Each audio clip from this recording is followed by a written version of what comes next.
Olá, aquele abraço. Estamos começando mais uma edição do nosso programa TVI News aqui pela TVI, canal 24.2 da sua operadora TV Cabo para o sul da Bahia, a pioneira. Quero mandar um abraço à grande audiência das duas maiores cidades aí da região, Itabuna e Ilhéus. Lembrar que estamos também ao vivo pelas redes sociais. Avisa seu amigo, seu vizinho, seu colega de trabalho, colega da faculdade, do colégio, né, a sua família. Acesse também aí, se você não tem a operadora TV Cabo no seu bairro, na sua cidade, você nos acessa pelo YouTube, na página TVI Oficial, tá bom? Lá você pode também interagir em nosso programa através do chat. Você pode mandar perguntas para os nossos convidados, sugestões de pauta, tá bom? Pode mandar críticas também, elogios, não tem problema. A gente está aqui para atender a você, tá certo? Estamos também no Facebook, na página TVI Play Live. Lá você encontra curiosidades, notícias da TVI e a programação. Você também pode nos achar no aplicativo TVI Play Brasil. Você baixa aí na sua loja de Android e carrega a TVI On Demand. Onde você quiser, a hora que você quiser, você assiste gratuitamente a TVI, o nosso aplicativo TVI Play Brasil. Por enquanto, só na loja de Android, tá bom? No site tviplay.com.br nós temos informações para você da sua cidade, da sua região, do Brasil e do mundo. Você pode conferir tudo, minuto a minuto, tudo atualizado, né? Através do nosso parceiro Jornal à Tarde, o maior portal de notícias do Norte e Nordeste do Brasil, há mais de 70 anos aí informando a população baiana, tá certo? Conto com a sua audiência lá também. Olha, gente, o programa de hoje a gente vai falar aqui sobre saúde, né? A gente vai falar sobre fisioterapia, as novidades. Vamos falar também no programa de hoje sobre política local, sobre política nacional, aquela situação de Ilhéus que eu comentei ontem aqui. Vamos falar hoje com mais detalhes, tá bom? Temos outras informações também aqui no programa. Bárbara Oliveira, bom dia. Bom dia, Barbosa. Bom dia a você que está acompanhando o programa TVI News. Sim, temos muitas novidades hoje. Vamos falar também de política, né? E vamos falar também do chocolate. Daqui a pouquinho tem para você entrevista aqui. Fica com a gente. Ok, vamos falar então do cacau, né? Com a Associação dos Produtores de Cacau. Daqui a pouquinho a gente vai falar sobre esse fruto, né? Que é a nossa riqueza aqui do sul da Bahia, porque a Bahia é a maior produtora de cacau do Brasil. E está ficando cada vez mais forte, né? Agora com a chegada aí de Barreiras, o Oeste Baiano também, produzindo cacau. Bom, daqui a pouquinho a gente vai falar aí direto de Portugal e tem muita novidade aí hoje no programa para a gente passar para você, hein? Aguarde. Vamos falar de esporte também, hein? Futebol. Fluminense, depois de 15 anos, volta a decidir uma Libertadores da América e aguarda hoje o seu adversário. Será Palmeiras? Será Boca Juniors? A final será no Maracanã. Então a gente vai falar sobre isso também. E o Fortaleza já conheceu ontem o seu adversário, né? Para a final da Copa Sul-Americana, a primeira Copa Internacional disputada por um time do Nordeste. A gente vai falar mais sobre isso também. O adversário do Fortaleza será a LDU, lá do Equador. Ontem foi o jogo, né? E na Argentina a LDU garantiu o resultado, que era um empate que lhe interessava. E com isso se classificou para a finalíssima junto com o Fortaleza. Essa partida final vai ser jogo único lá no Uruguai, ainda esse mês, hein? No próximo dia 18. A gente vai falar disso também daqui a pouquinho, tá bom? Mas a gente vai, daqui a pouco, a Portugal, como eu falei, ao vivo, hein? Daqui a pouquinho a gente vai conversar com a fisioterapeuta, vai trazer as novidades para a gente dessa área lá da Europa. Mas agora vamos conferir como é que fica o tempo hoje, a cidade hoje, a região, né? Amanheceu com muitas nuvens, né? Daqui a pouquinho a gente vai conferir como é que fica o tempo para você nas principais cidades aqui da região, né? E a gente fala também de Salvador, a nossa capital. Então vamos dar uma conferida aqui, começando, né? Deixa eu ver aqui por onde eu começo. Vou falar aí da cidade de Canavieiras, que é litoral aqui da Bahia, fica pertinho da gente aqui, né? E lá a mínima hoje registrada foi 24 graus, a máxima vai chegar a 29 graus daqui a pouquinho, às 11 horas. Nesse momento, no centro da cidade, 28 graus. O tempo está parcialmente nublado. Porto Seguro, né, outra cidade praiana, cidade procurada aí por turistas de vários países do mundo, né? Hoje amanheceu com 23 graus de mínima, né, aí até às 5 da manhã, e está muito quente, viu? Nesse momento na cidade de Porto Seguro, 29 graus e vai chegar a 30 graus de máxima daqui a pouco, por volta das 11h30 da manhã. O tempo amanheceu muito nublado, mas agora o sol já aparece forte, né? E tem poucas nuvens no céu. Não há chance de chuva hoje em Porto Seguro. Itacaré amanheceu aí com 24 de mínima, 28 vai ser a máxima por volta do meio-dia. Nesse momento a cidade se encontra parcialmente nublada, algumas nuvens no céu, né? Mas o sol aparece forte e a temperatura neste momento, né? Ali no centro da cidade é de 27 graus. Floresta Azul, a cidade fica aqui a 30 quilômetros, pouco nublado nesse momento, a mínima foi de 22 graus, a máxima vai chegar a 32 graus ao meio-dia, hein? Vai ser muito quente aí em Floresta Azul. Já nesse momento, nesse exato momento, já está marcando 30 graus o termômetro no centro da cidade. Em Itajuípe, a nossa querida Itajuípe, a mínima registrada foi de 22, a máxima vai chegar a 31 graus por volta das 11h30, hein? Está esquentando. Nesse momento, o céu está parcialmente nublado, não há chance de chover agora pela manhã, nesse momento, e a mínima, aliás, o termômetro lá agora marca 29 graus. Ibicaraí, 22 graus foi a mínima até 6 horas da manhã, depois começou a esquentar. Vai chegar a 32 graus daqui a pouco, hein? Às 11 horas já vai estar muito quente aí no centro de Ibicaraí. Os termômetros agora estão marcando 30 graus no centro da cidade, com algumas nuvens no céu, aquele clima abafado. Jabuerarema, que fica aqui também pertinho da gente, 23 graus foi a mínima registrada, a máxima vai chegar a 31 graus daqui a pouco, às 11 horas. Nesse momento, no centro da cidade, os termômetros registram 29 graus. Está o céu também com muitas nuvens, né? E deve permanecer assim até o meio-dia, muito nublado, mas depois o sol aparece. Não tem previsão de muita chuva para hoje. Ilhéus, a nossa querida Ilhéus, histórica cidade, né? 24 graus foi a mínima registrada até às 6 da manhã. A máxima vai chegar a 30 graus às 11h30 da manhã. Se preparem, está um pouco nublada a cidade, mas o sol aparece. Nesse momento, na Avenida Soares Lopes, ali próximo à nova ponte Jorge Amado, os termômetros estão marcando 28 graus. Já Itabuna, o dia amanheceu bem nublado, permanecerá nublado aí até às 11 horas, depois o sol começa a aparecer forte.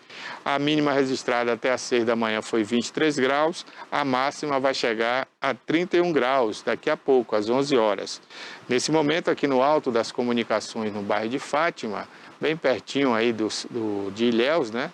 Estamos aqui junto ao município de Ilhéus, os termômetros marcam 29 graus. Já Vitória da Conquista amanheceu aí com 18 graus de mínima, a máxima vai chegar a 29 graus aí por volta das 11 horas, 11h30. Está com sol forte, céu de brigadeiro, não há previsão de chuva para a Vitória da Conquista.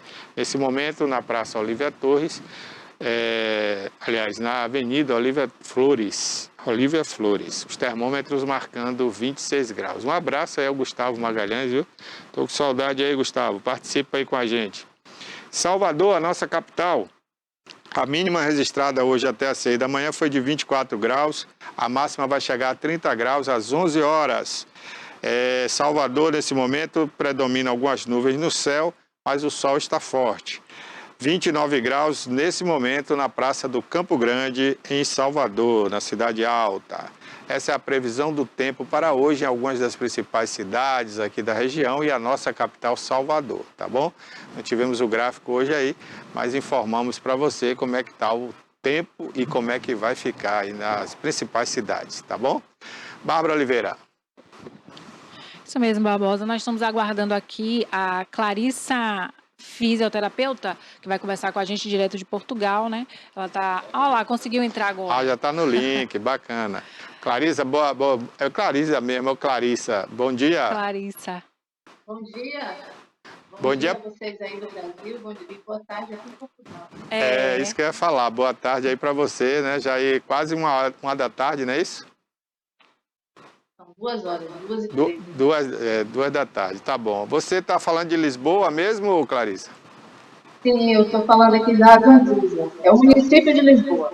Ah, tá bom. Clarissa, só para contextualizar aqui esse bate-papo, você quando morou aqui no Brasil, morou em que cidade? Viveu aonde aqui no Brasil? Eu sou filha de Ilhéus, eu morei em Ilhéus. Ah, Consegue bacana. me ouvir direitinho? Tá ótimo. A sua imagem tá boa, o áudio tá Eu bom estou também. ouvindo. Tá muito bom.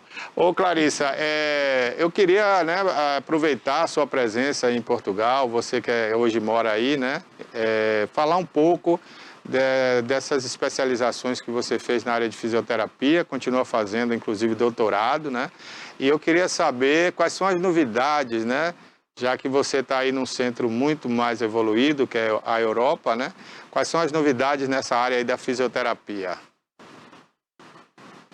Eu realmente eu vim para cá a nível acadêmico e que diz respeito na minha área, que é a área de neuro, Portugal respeita muito o Brasil.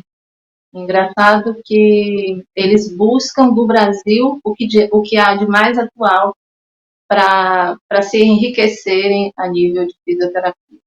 Então, assim, eu posso dizer na área da ciência.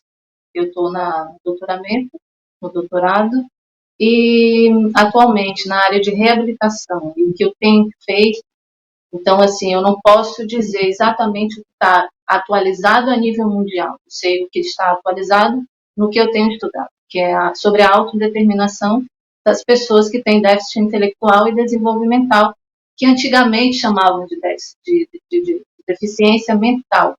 Então, não existe quem está desatualizado a nível da área de neuro é aquela pessoa que fala, o deficiente mental. Então, a cada dia que passa, nós temos que incluir essa, essa comunidade, essa população tão posta à margem, tanto a nível, na inclusão, tanto a nível laboral, como institucional e também como educacional. E é isso que eu tenho feito, porque em Ilhéus eu trabalhei muito na área de traumatologia, trabalhei em hospitais e eu resolvi fazer algo diferente. E apesar de eu ser fisioterapeuta, eu hoje trabalho na área comportamental, na área de autodeterminação. Então, as pessoas falam, por que você, fisioterapeuta, vai trabalhar em autodeterminação? A gente precisa de autodeterminação para tudo, né? Até para fazer uma atividade física, eu preciso de autodeterminação. Então, hoje eu vou ser uma doutora, eu tenho feito doutorado em autodeterminação, que nada mais é do que você desenvolver a capacidade de gerir a sua própria vida. Porque o que é que essas pessoas precisam? Exatamente de autonomia e de assumirem um papel principal na sua vida. Porque eu como fisioterapeuta, eu observei que essa população ela não tem voz. E eu não digo cansei, mas eu trabalhei em todas as áreas que eu tenho. Eu me formei em 96. Então, eu senti que eu precisava fazer algo a mais para essa população. Então, eu criei um método, um inventário de avaliação para perceber qual o nível do perfil de autodeterminação de cada pessoa. Então, eu tenho avaliado principalmente a população, que é déficit intelectual, mais dos 13 anos até os 58, antes dos 60 anos. Porque é exatamente nesse período, dos 13 até os 21 anos, que a gente faz a avaliação dos níveis de autodeterminação. Então, esse inventário que eu criei vai ser utilizado aqui em Portugal, a nível das escolas, e ele será introduzido no currículo escolar para avaliação exatamente do nível de autodeterminação, porque através do resultado a gente faz o programa de intervenção. Não sei se eu fiz me entender. A sua explicação está ótima. Inclusive, essa área, né, da autodeterminação, que eu não conhecia dentro desse trabalho, né, seu, é interessantíssima, né, porque eu posso estar enganado, mas a autodeterminação é quando a Acho que pessoa tá. tem a atitude, né? Você está me ouvindo? Tá me ouvindo, Clarissa? Sim, agora. Eu acho que teve uma queda da Net. internet, eu não sei se foi isso. Bom, Eu não sei se eu fiz me entender. fez sim, fez sim. Doutora Clarissa, qual é o tema, né, da sua tese, né, sobre essa questão aí da autodeterminação, mas tem um outro tema dentro dessa área para defender sua tese? Sim, o perfil de autodeterminação das pessoas com déficit intelectual em Portugal. Então, é esse que é o perfil de autodeterminação das pessoas. Bom, então, pelo que eu entendi, a senhora criou aí esse método, né, de identificar nas pessoas dessa faixa etária até os 23 anos, né, essa questão da autodeterminação. Uma vez detectado isso, vocês podem fazer a intervenção. Exatamente. Esse seu método, então, foi criado agora, ainda não está disponível no Brasil inteiro, né? A partir do seu trabalho é que isso vai começar a desenvolver, né? Assim? Esse programa de intervenção vai ficar aberto para Portugal, porque ele foi validado, nós temos a mesma língua, né, falamos português, mas ele foi validado a nível de Portugal. A base do meu programa de intervenção, ele tem como base a Universidade do Kansas, nos Estados Unidos, que eles têm um programa também. Então, temos uma parceria da Universidade de Lisboa, que é a universidade o doutoramento, juntamente com a Universidade do Kansas. E é um programa de 3 meses, que depois da avaliação das crianças, principalmente, né, a nível escolar, depois dessa avaliação que eu faço a triagem, aí eu vou introduzir esse programa de intervenção nas escolas e também nas instituições, porque eu trabalho numa instituição. Mas a instituição vai ser a nível dos adultos. Então, dos 13 até os 17 anos, esse programa de intervenção de 3 meses, que é toda uma fase, eu vou exercitar a autodeterminação através de fases. Eles vão responder questões, através dessas respostas a gente vai vendo o que está melhor, o que está pior, e vou fazer treinamentos nos professores também, das escolas. Institucionalmente, é onde eu trabalho, que é dos 18 anos até os 60, 58 anos, eu tenho feito com as sequelas que já existem. E também são 3 meses, é um programa de intervenção 2 vezes por semana, 15 minutos só. Então, futuramente eu vou ao Brasil também, dar orientações a quem estiver interessado, aos professores. E eu tenho participado de eventos, a Universidade do Minho, eu já fui à Universidade de Aveiro, a Universidade de Lisboa, a Universidade de Setúbal, então eu tenho mandado muito, a atividade profissional tem sido exaustiva, mas muito feliz. Legal. Clarice, é um prazer recebê-la aqui no programa. A sua profissão é muito importante para a recuperação de pessoas, né? Que não tem entendimento assim muito científico e da medicina. Imagina que a fisioterapia é mais um exercício de recuperação, mas você acaba de falar que a fisioterapia vai muito além, né? Inclusive, você criou o seu próprio método. Eu queria que você falasse mais detalhadamente como a fisioterapia atua em casos de pacientes com fragilidade neurológica, problemas mentais, né? Como que funciona esse processo de recuperação? Existe um espectro muito grande na área de neuro, principalmente no que a fisioterapia atua. Existem lesões cerebrais a nível central,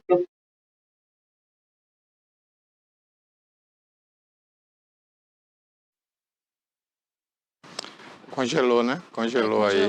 são Voltou. dessa. Eu acho que eu saí do ar. Congelou Eu acho que eu saí do ar. congelou assim que A você atuação começou. da fisioterapia. Pode falar agora. A fisioterapia na neurologia, ela baseia-se mais a nível de dar sequelas e também na prevenção delas. Então, assim, nós temos que atuar tanto no preventivo como na reabilitação propriamente dita. Então, nas sequelas do AVC, numa lesão central, a nível periférico, lesões da coluna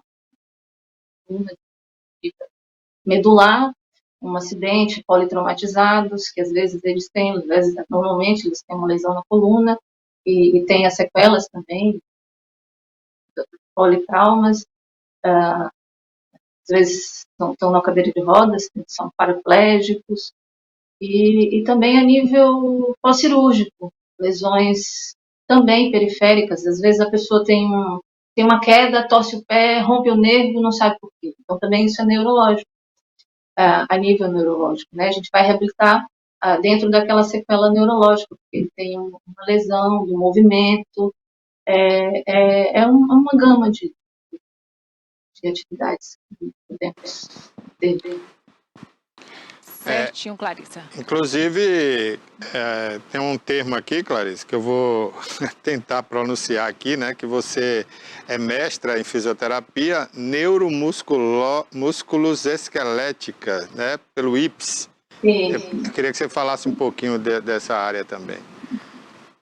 Eu terminei o mestrado na Universidade de Setúbal, em Lisboa, e eu sou mestre em neuromusculoesquelética. E além das sequelas neurológicas, propriamente ditas, como eu falei agora, trabalho também na intervenção músculo-esquelética, que é do corpo inteiro. Né? Assim, vamos falar o termo mais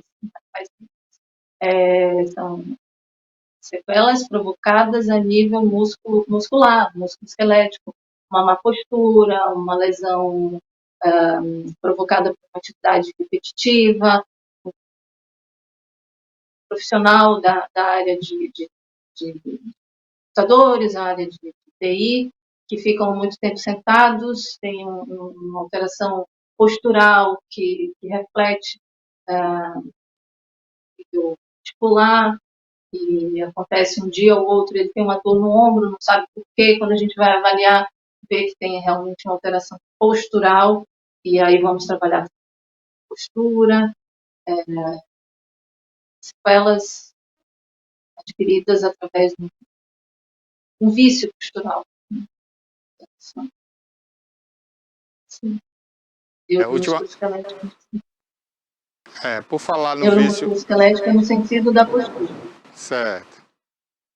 Por falar nisso, né, Clarissa, ultimamente essa nova geração e até as pessoas mesmo de meia idade, né, elas olhando muito para o celular o tempo todo, né, estão ficando curvas, né? Já existe aí um trabalho para corrigir essa postura? Sim, existem muitas pesquisas a respeito dessa sequela que esse celular tem acontecido, principalmente nas crianças, né?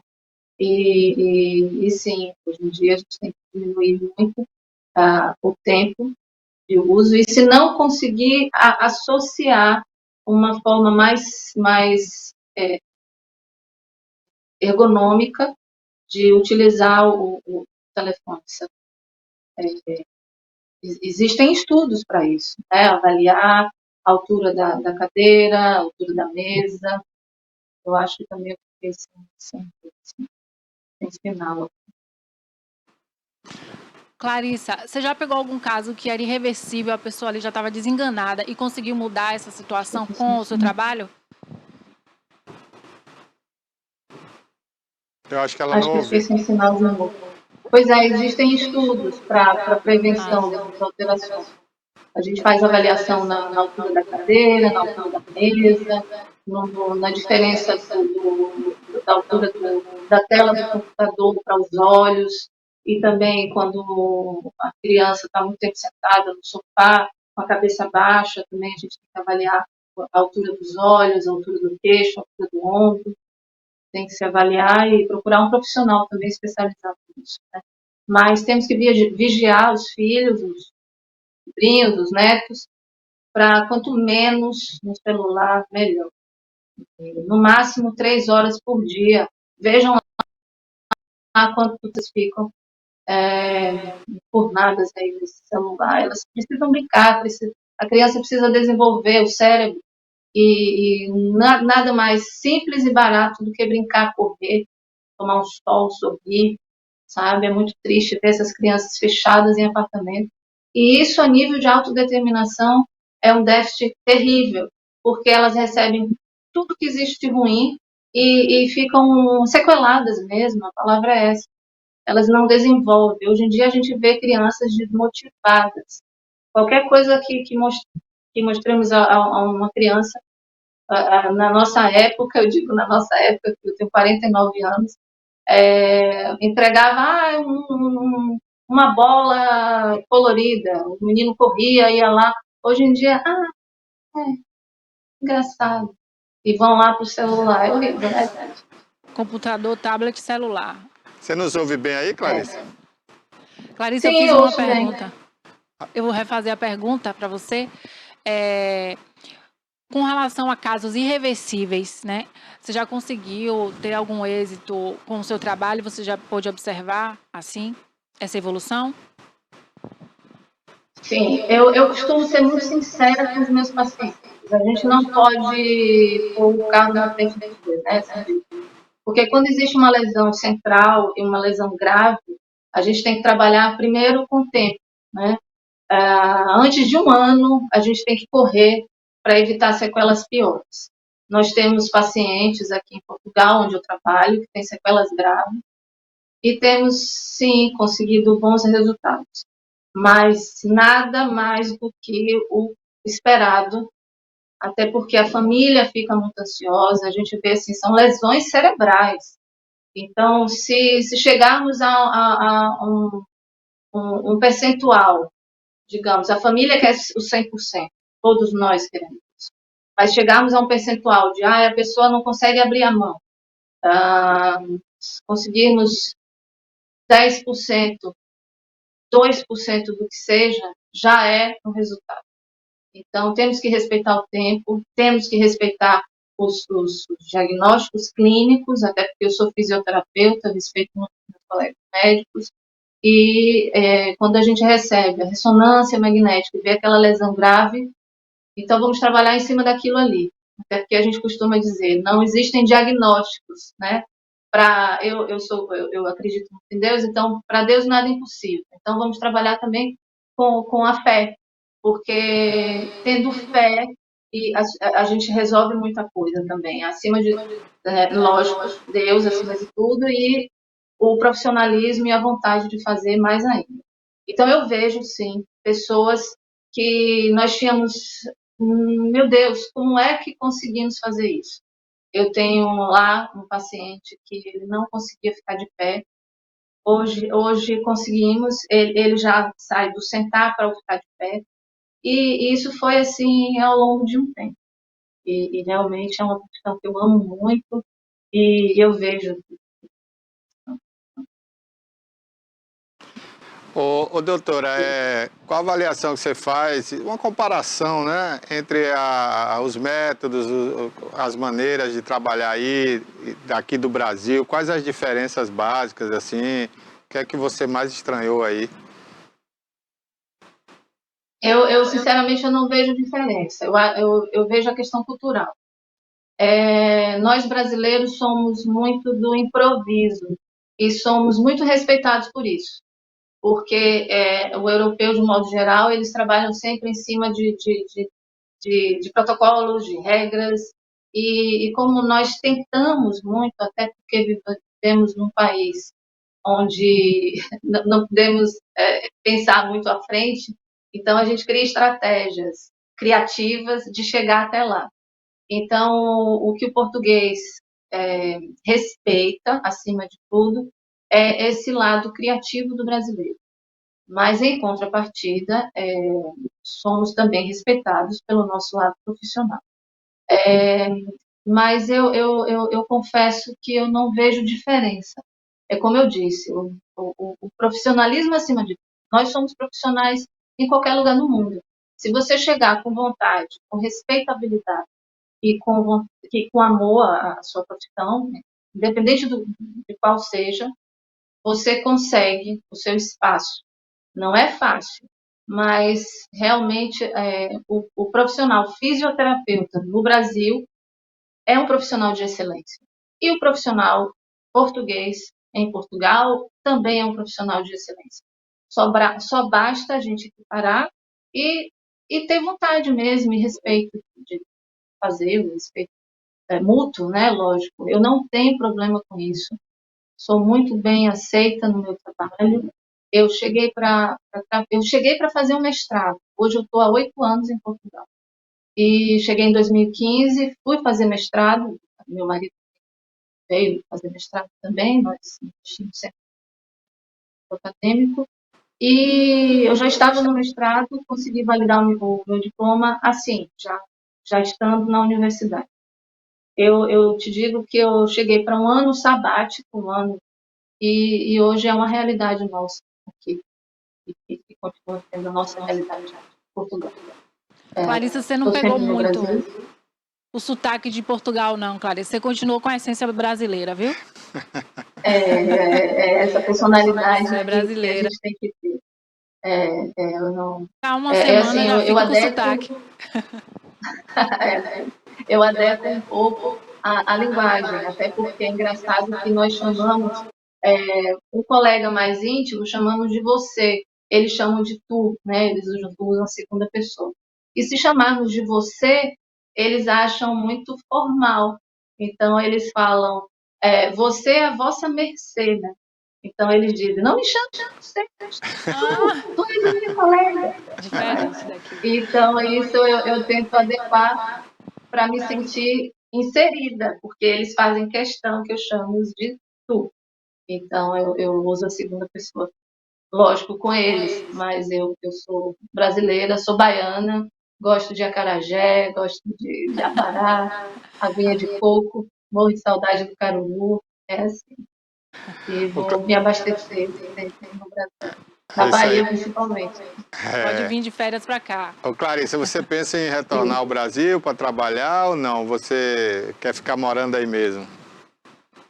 Essa pergunta é muito difícil.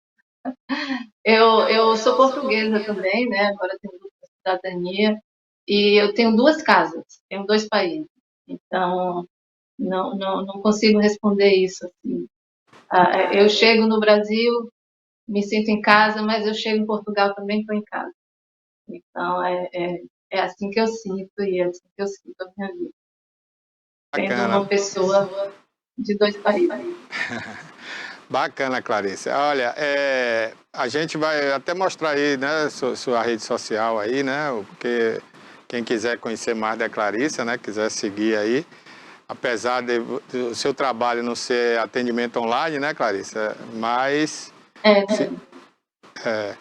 Então, Clarissa, eu queria agradecer, viu, a sua participação aqui, a gente fica muito feliz quando a gente vê, né, uma baiana aqui de Ilhéus, né, da nossa região, vencendo, né, na sua profissão, se aperfeiçoando, né?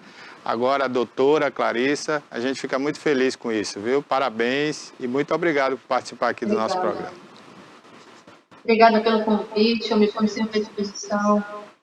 Gosto de ajudar, principalmente eu tenho sonhos, né, de continuar na ciência e fazer acontecer na fisioterapia, que é a área que eu atuo.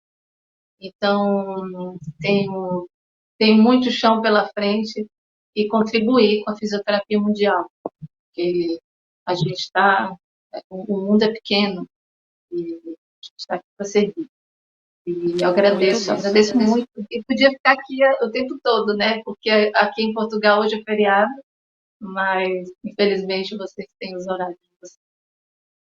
E hoje, Clarissa, está comemorando o que em Portugal hoje? É dia de quê aí? Eu acho que tem a ver com 5 de outubro. Eu vou pular essa pergunta. Ah, tá certo. Eu acho que tem a ver com, eu acho que tem a ver com Chamar os liberdade, universitários. alguma coisa. Eu te mando na tua rede social. Tá bom, Clarissa. Olha, foi um prazer, viu, ter você aqui com a gente. E Obrigada. participe mais do nosso programa, viu? Quando tiver alguma informação relevante, pode ficar à vontade, hein? Tá, assim que eu tiver os resultados da minha pesquisa, eu vou procurar vocês. Ok.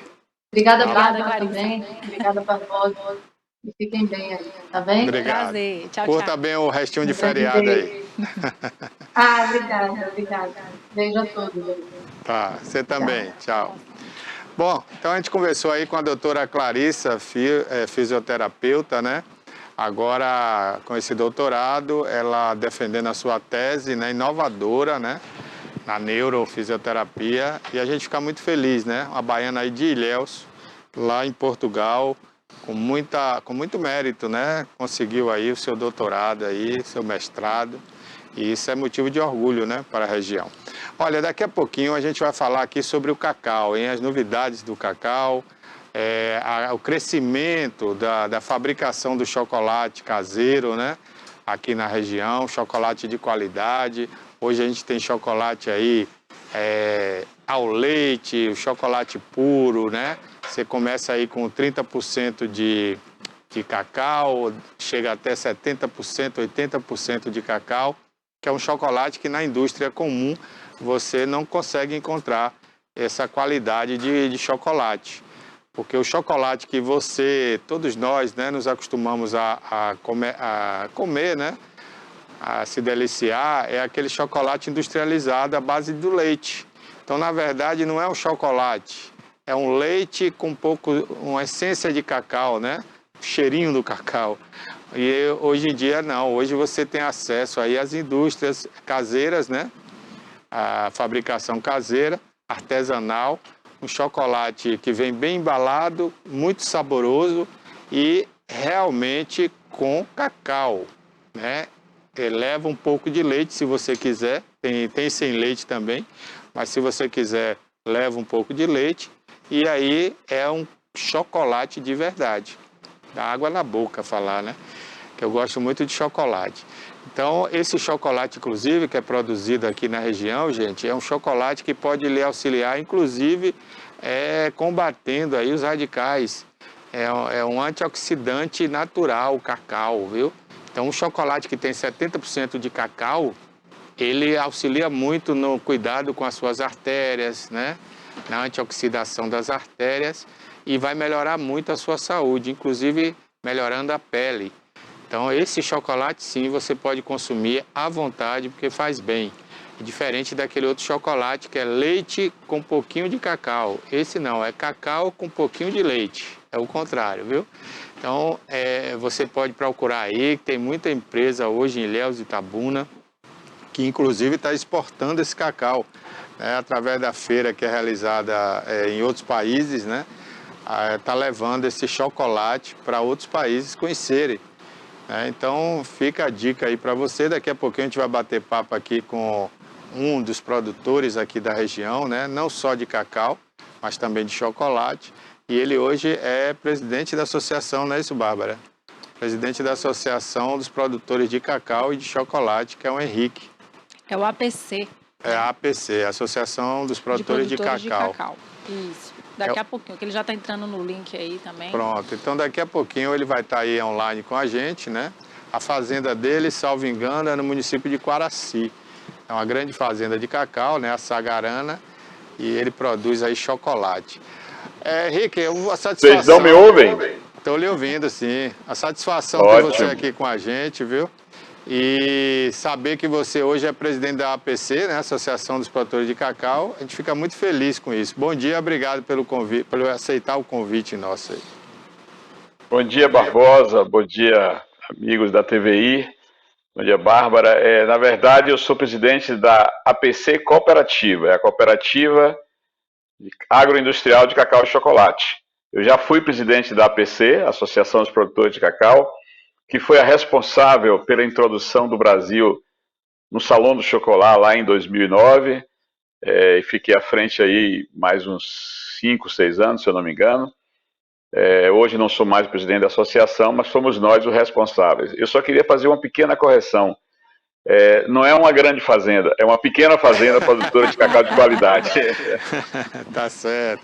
Eu falava há pouco aqui, num comentário, sobre o nosso chocolate, né? Quando eu digo nosso, porque é daqui da Bahia, é um chocolate antioxidante natural, é um cacau com leite, é diferente do chocolate industrializado que a gente consumia tanto aí, né? Há pouco tempo, que é leite com um pouquinho de cacau e às vezes nem cacau tem a essência, né, Henrique? Então, é uma diferença grande, né?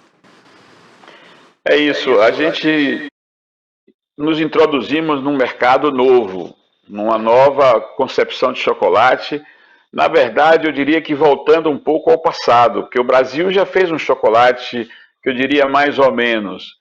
Depois, por pressão da grande indústria, pressão da doença da vassoura de bruxa, que ficou escasso o produto aqui no Brasil, a gente deixou de ser um país exportador de cacau de qualidade.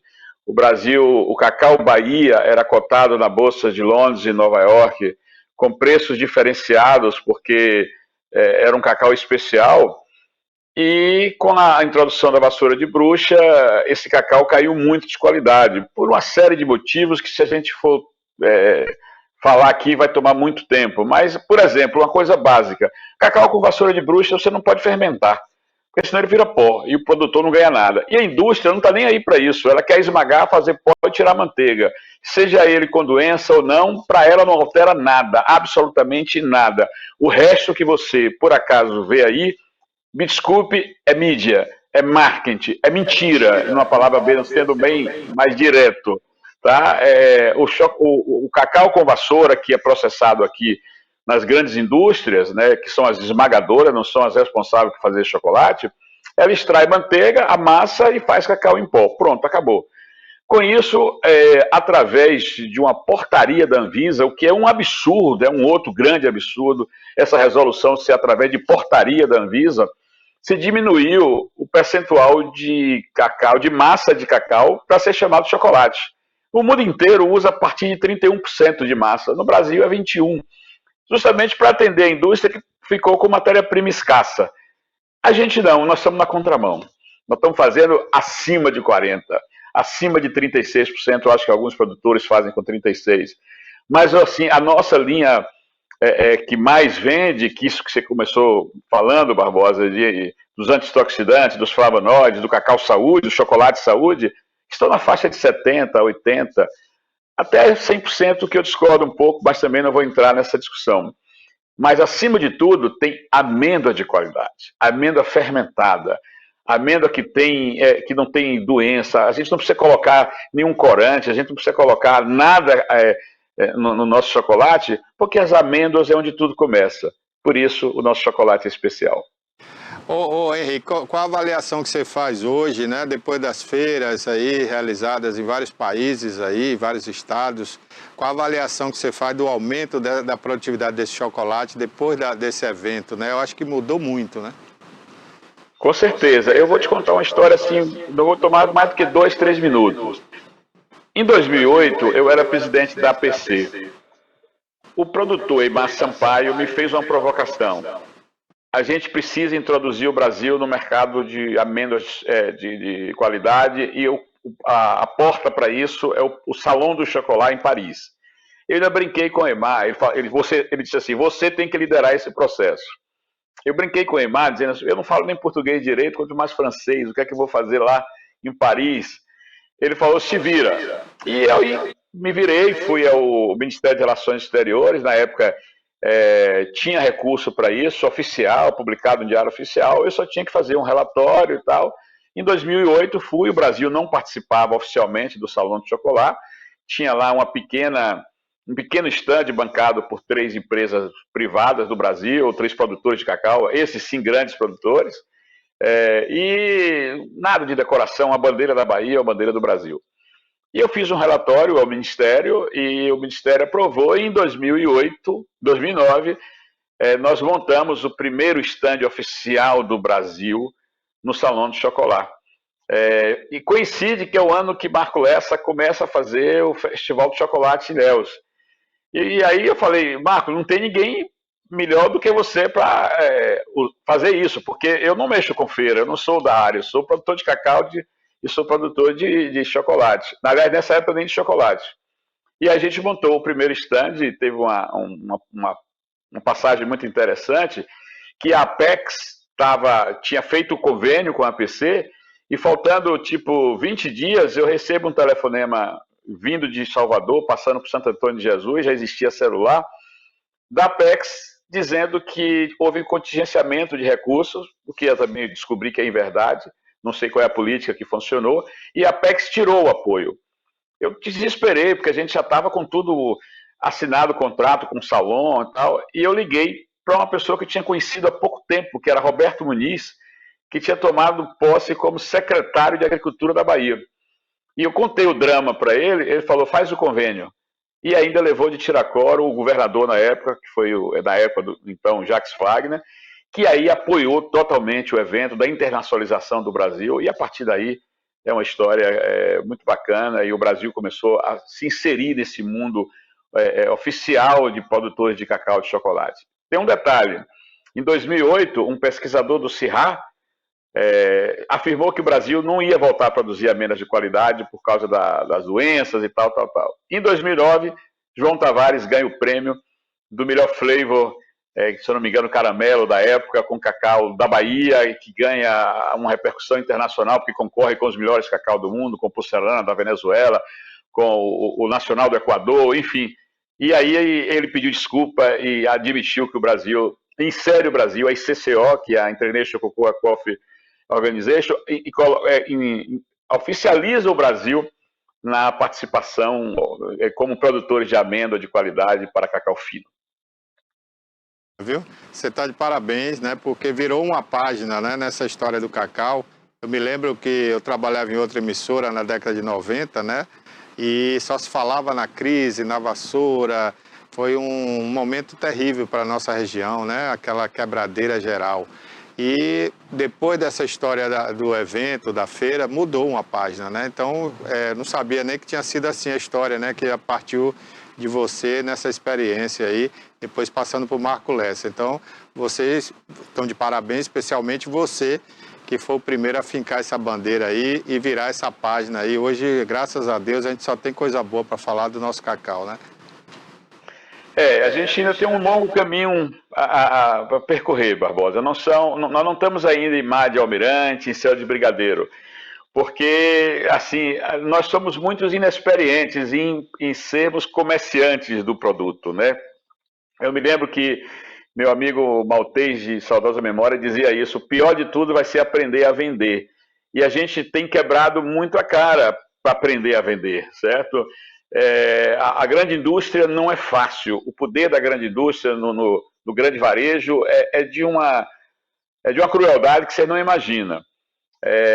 A gente, por exemplo, você tem uma delas, que eu não vou citar o nome, que tem 250 produtos que eles chamam no varejo de SKU, né? E aí tem leite em pó, tem leite condensado e tal. Vocês já estão imaginando de quem eu estou falando.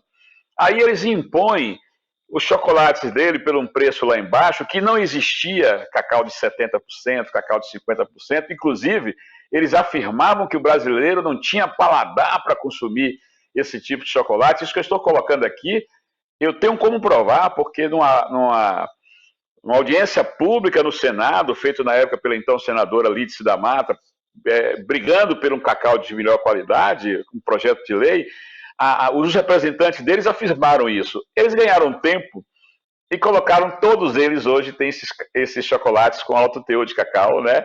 E por um preço lá embaixo. Ou seja, nós tomamos um olé dele, tomamos 1-0. Mas a gente é resistente. Quem resistiu à vassoura de bruxa, resiste a tudo. E a gente, acima de tudo, vem de verdade. As pessoas, quando consomem, quando pegam uma barrinha de chocolate dessa aqui, ó, sabe que aqui é verdade o que está feito. A gente tem um compromisso com a verdade.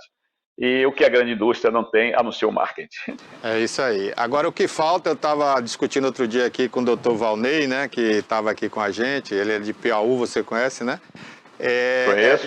A gente estava discutindo justamente o que falta para decolar essa venda. É um marketing bem feito a nível de país, né? Porque a gente precisa vender o que nós temos de melhor qualidade, que é o cacau. E quando eu comecei aqui a entrevista, eu falei, né, do antioxidante.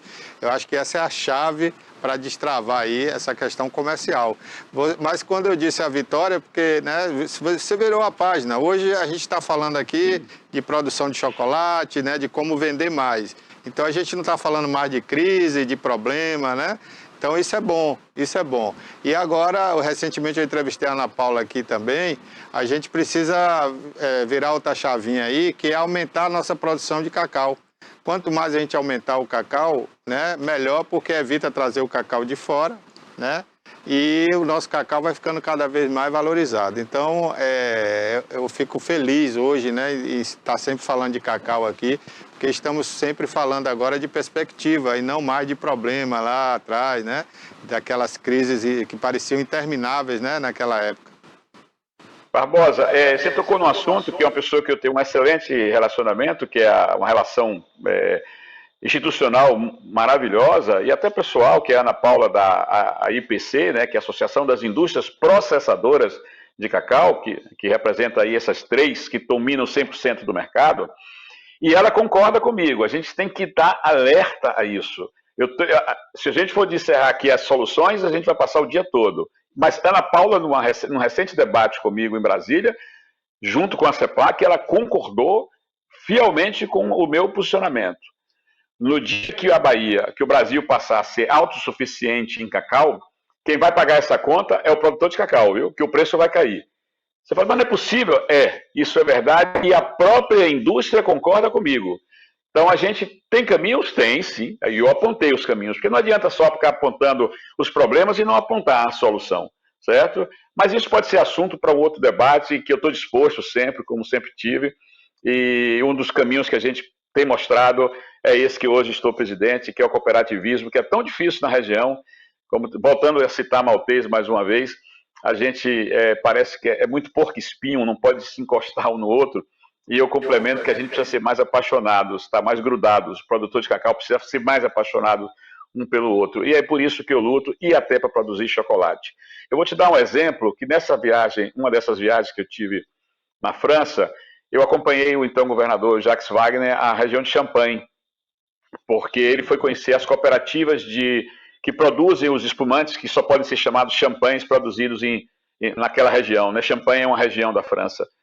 E estava com um projeto de se implantar, e já é realidade, de produtores de vinho, de espumantes na Chapada Diamantina, que é uma coisa fantástica que não tem volta, já existe e vai acontecer. E lá eu descobri que as grandes caves famosas do mundo, né? Eu posso citar um exemplo aqui, porque a gente não é nem produto brasileiro. A Vive Clicquot, por exemplo, que é um champanhe famoso no mundo, é produzido por cooperativas. A Cave Vive Clicquot só faz colocar o rótulo. E a gente pode fazer isso com chocolate e ter um grande poder de barganho junto ao varejo, que é tão cruel. Exatamente, Henrique. Você falou tudo. O grande problema da nossa região é entender isso. As pessoas precisam lutar por causas, por bandeiras e não por pessoal, né? Não vou só brigar pela minha marca. Não, esquece no momento essa coisa da sua marca e vamos lutar por um todo. Depois que o todo crescer, aí a sua marca vai ganhar outros rumos também, vai crescer. Então a gente precisa entender isso. E é em todas as áreas, viu? Essa questão do cooperativismo aqui é muito fraca e a gente precisa realmente se unir mais aqui. Quando eu digo a gente, né, o Grapiúna, né? Exatamente. E uma coisa, a cooperativa não impede as marcas pessoais. Eu acabei de dar um exemplo aqui com os espumantes, entendeu? Então isso é possível, basta que a gente tenha boa vontade e queira fazer isso. Mas estamos caminhando, não vamos ficar só falando de problema. A gente, em 2009, não tinha nenhuma marca de chocolate. Hoje tem mais de 70 só aqui da região. Então isso é um passo gigantesco. A indústria não acreditou que isso ia acontecer. Eles disseram claramente que o Brasil não ia consumir chocolate com alto teor de cacau. E a gente já teve na prateleira das grandes varejistas, eu não vou dizer o nome, mas o maior varejista do Nordeste, que fatura 3 bilhões por ano, a minha marca, a marca de Marco Lessa, teve junto, lá na mesma prateleira. Infelizmente, como o varejo é cruel, entra uma outra marca muito grande, bota metade do preço e aí lhe escanteiam e a gente não tem como volume para atender, a não ser que fosse feito como cooperativa, como eu disse no take anterior. Mas eu diria até que isso que você abordou não é nenhum problema, né? É mais uma solução que pode vir aí a galope para a gente decolar ainda mais. Eu vou esperar você aqui um dia pessoalmente aqui no estúdio para a gente fazer um debate maior, mais amplo aqui sobre esse tema, viu, Henrique? Eu estou à sua disposição, eu até faço a sugestão que convidem outros setores, convidem a direção da CEPLAC em Brasília, convidem a IPC, a Ana Paula, a gente está junto, eu não tenho problema nenhum. Às vezes eu sou assim taxado de que sou meio duro, porque eu sou verdadeiro. Eu não tenho mais idade de ficar passando manteiga em focinho de gato, como dizia um radialista amigo meu, Ilhéus, entendeu?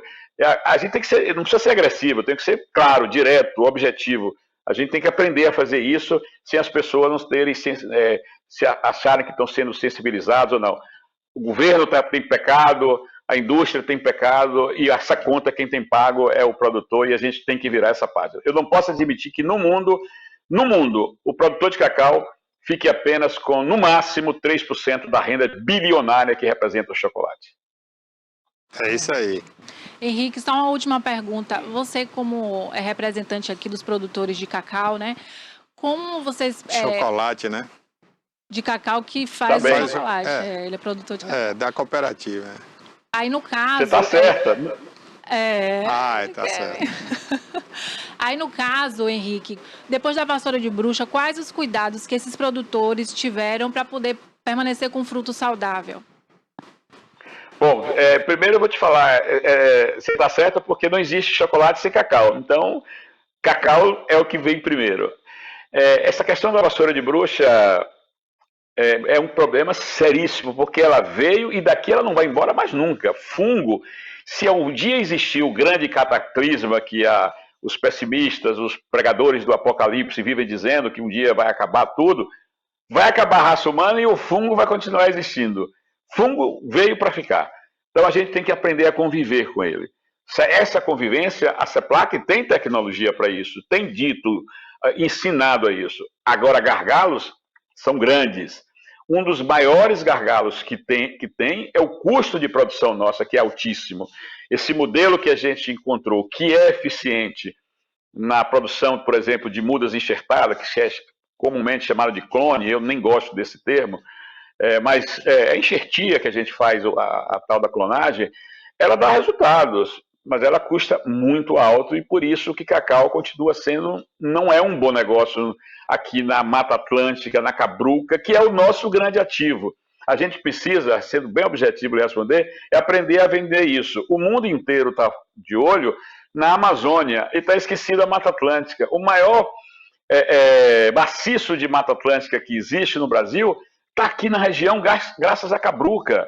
A gente tem que vender isso. Não estou querendo concorrer com a Amazônia, não, que não adianta. O mundo vai olhar para a Amazônia. Mas a gente tem um ativo espetacular, que é a Mata Atlântica, e aí a gente pode conviver com a vassoura de bruxa, aumentar a nossa produtividade e vender cacau de qualidade, e melhor ainda, transformar em chocolate. Se eu tiver mais um minutinho, eu vou te contar uma história aqui, baseada nisso aqui.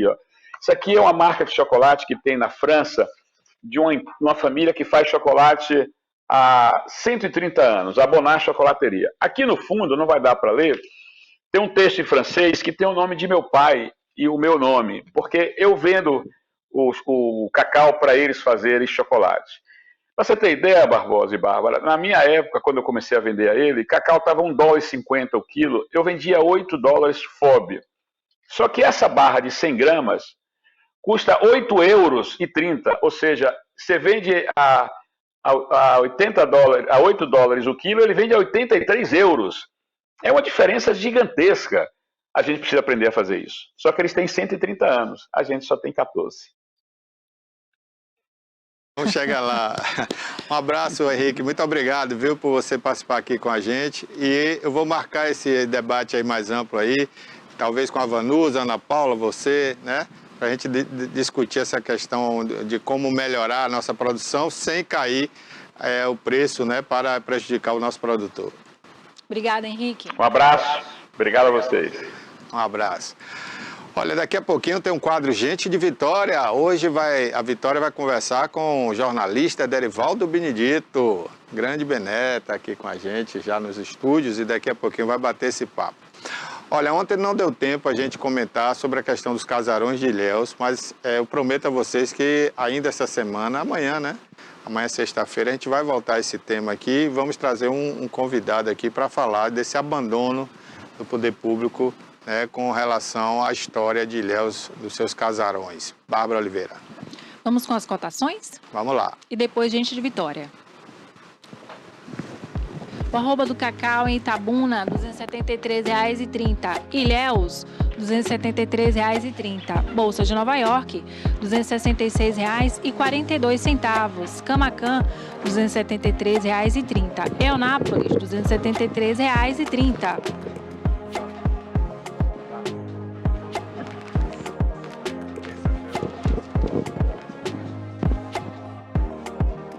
Arroba do boi 15 quilos em Feira de Santana, R$ 200. Itapetinga, R$ 190. Teixeira de Freitas, R$ 195, perdão. Salvador, R$ 205. E Eunápolis, R$ 185.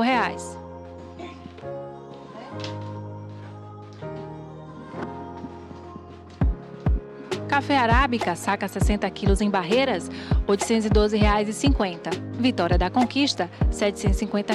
Bolsa de Nova York, R$ 995,35. Luiz Eduardo Magalhães, R$ 810.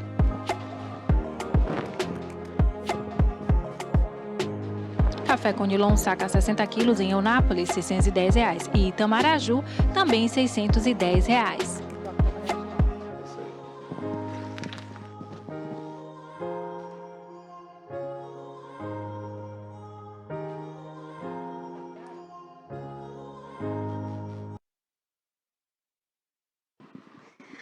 Olá, mais um quadro Gente de Vitória.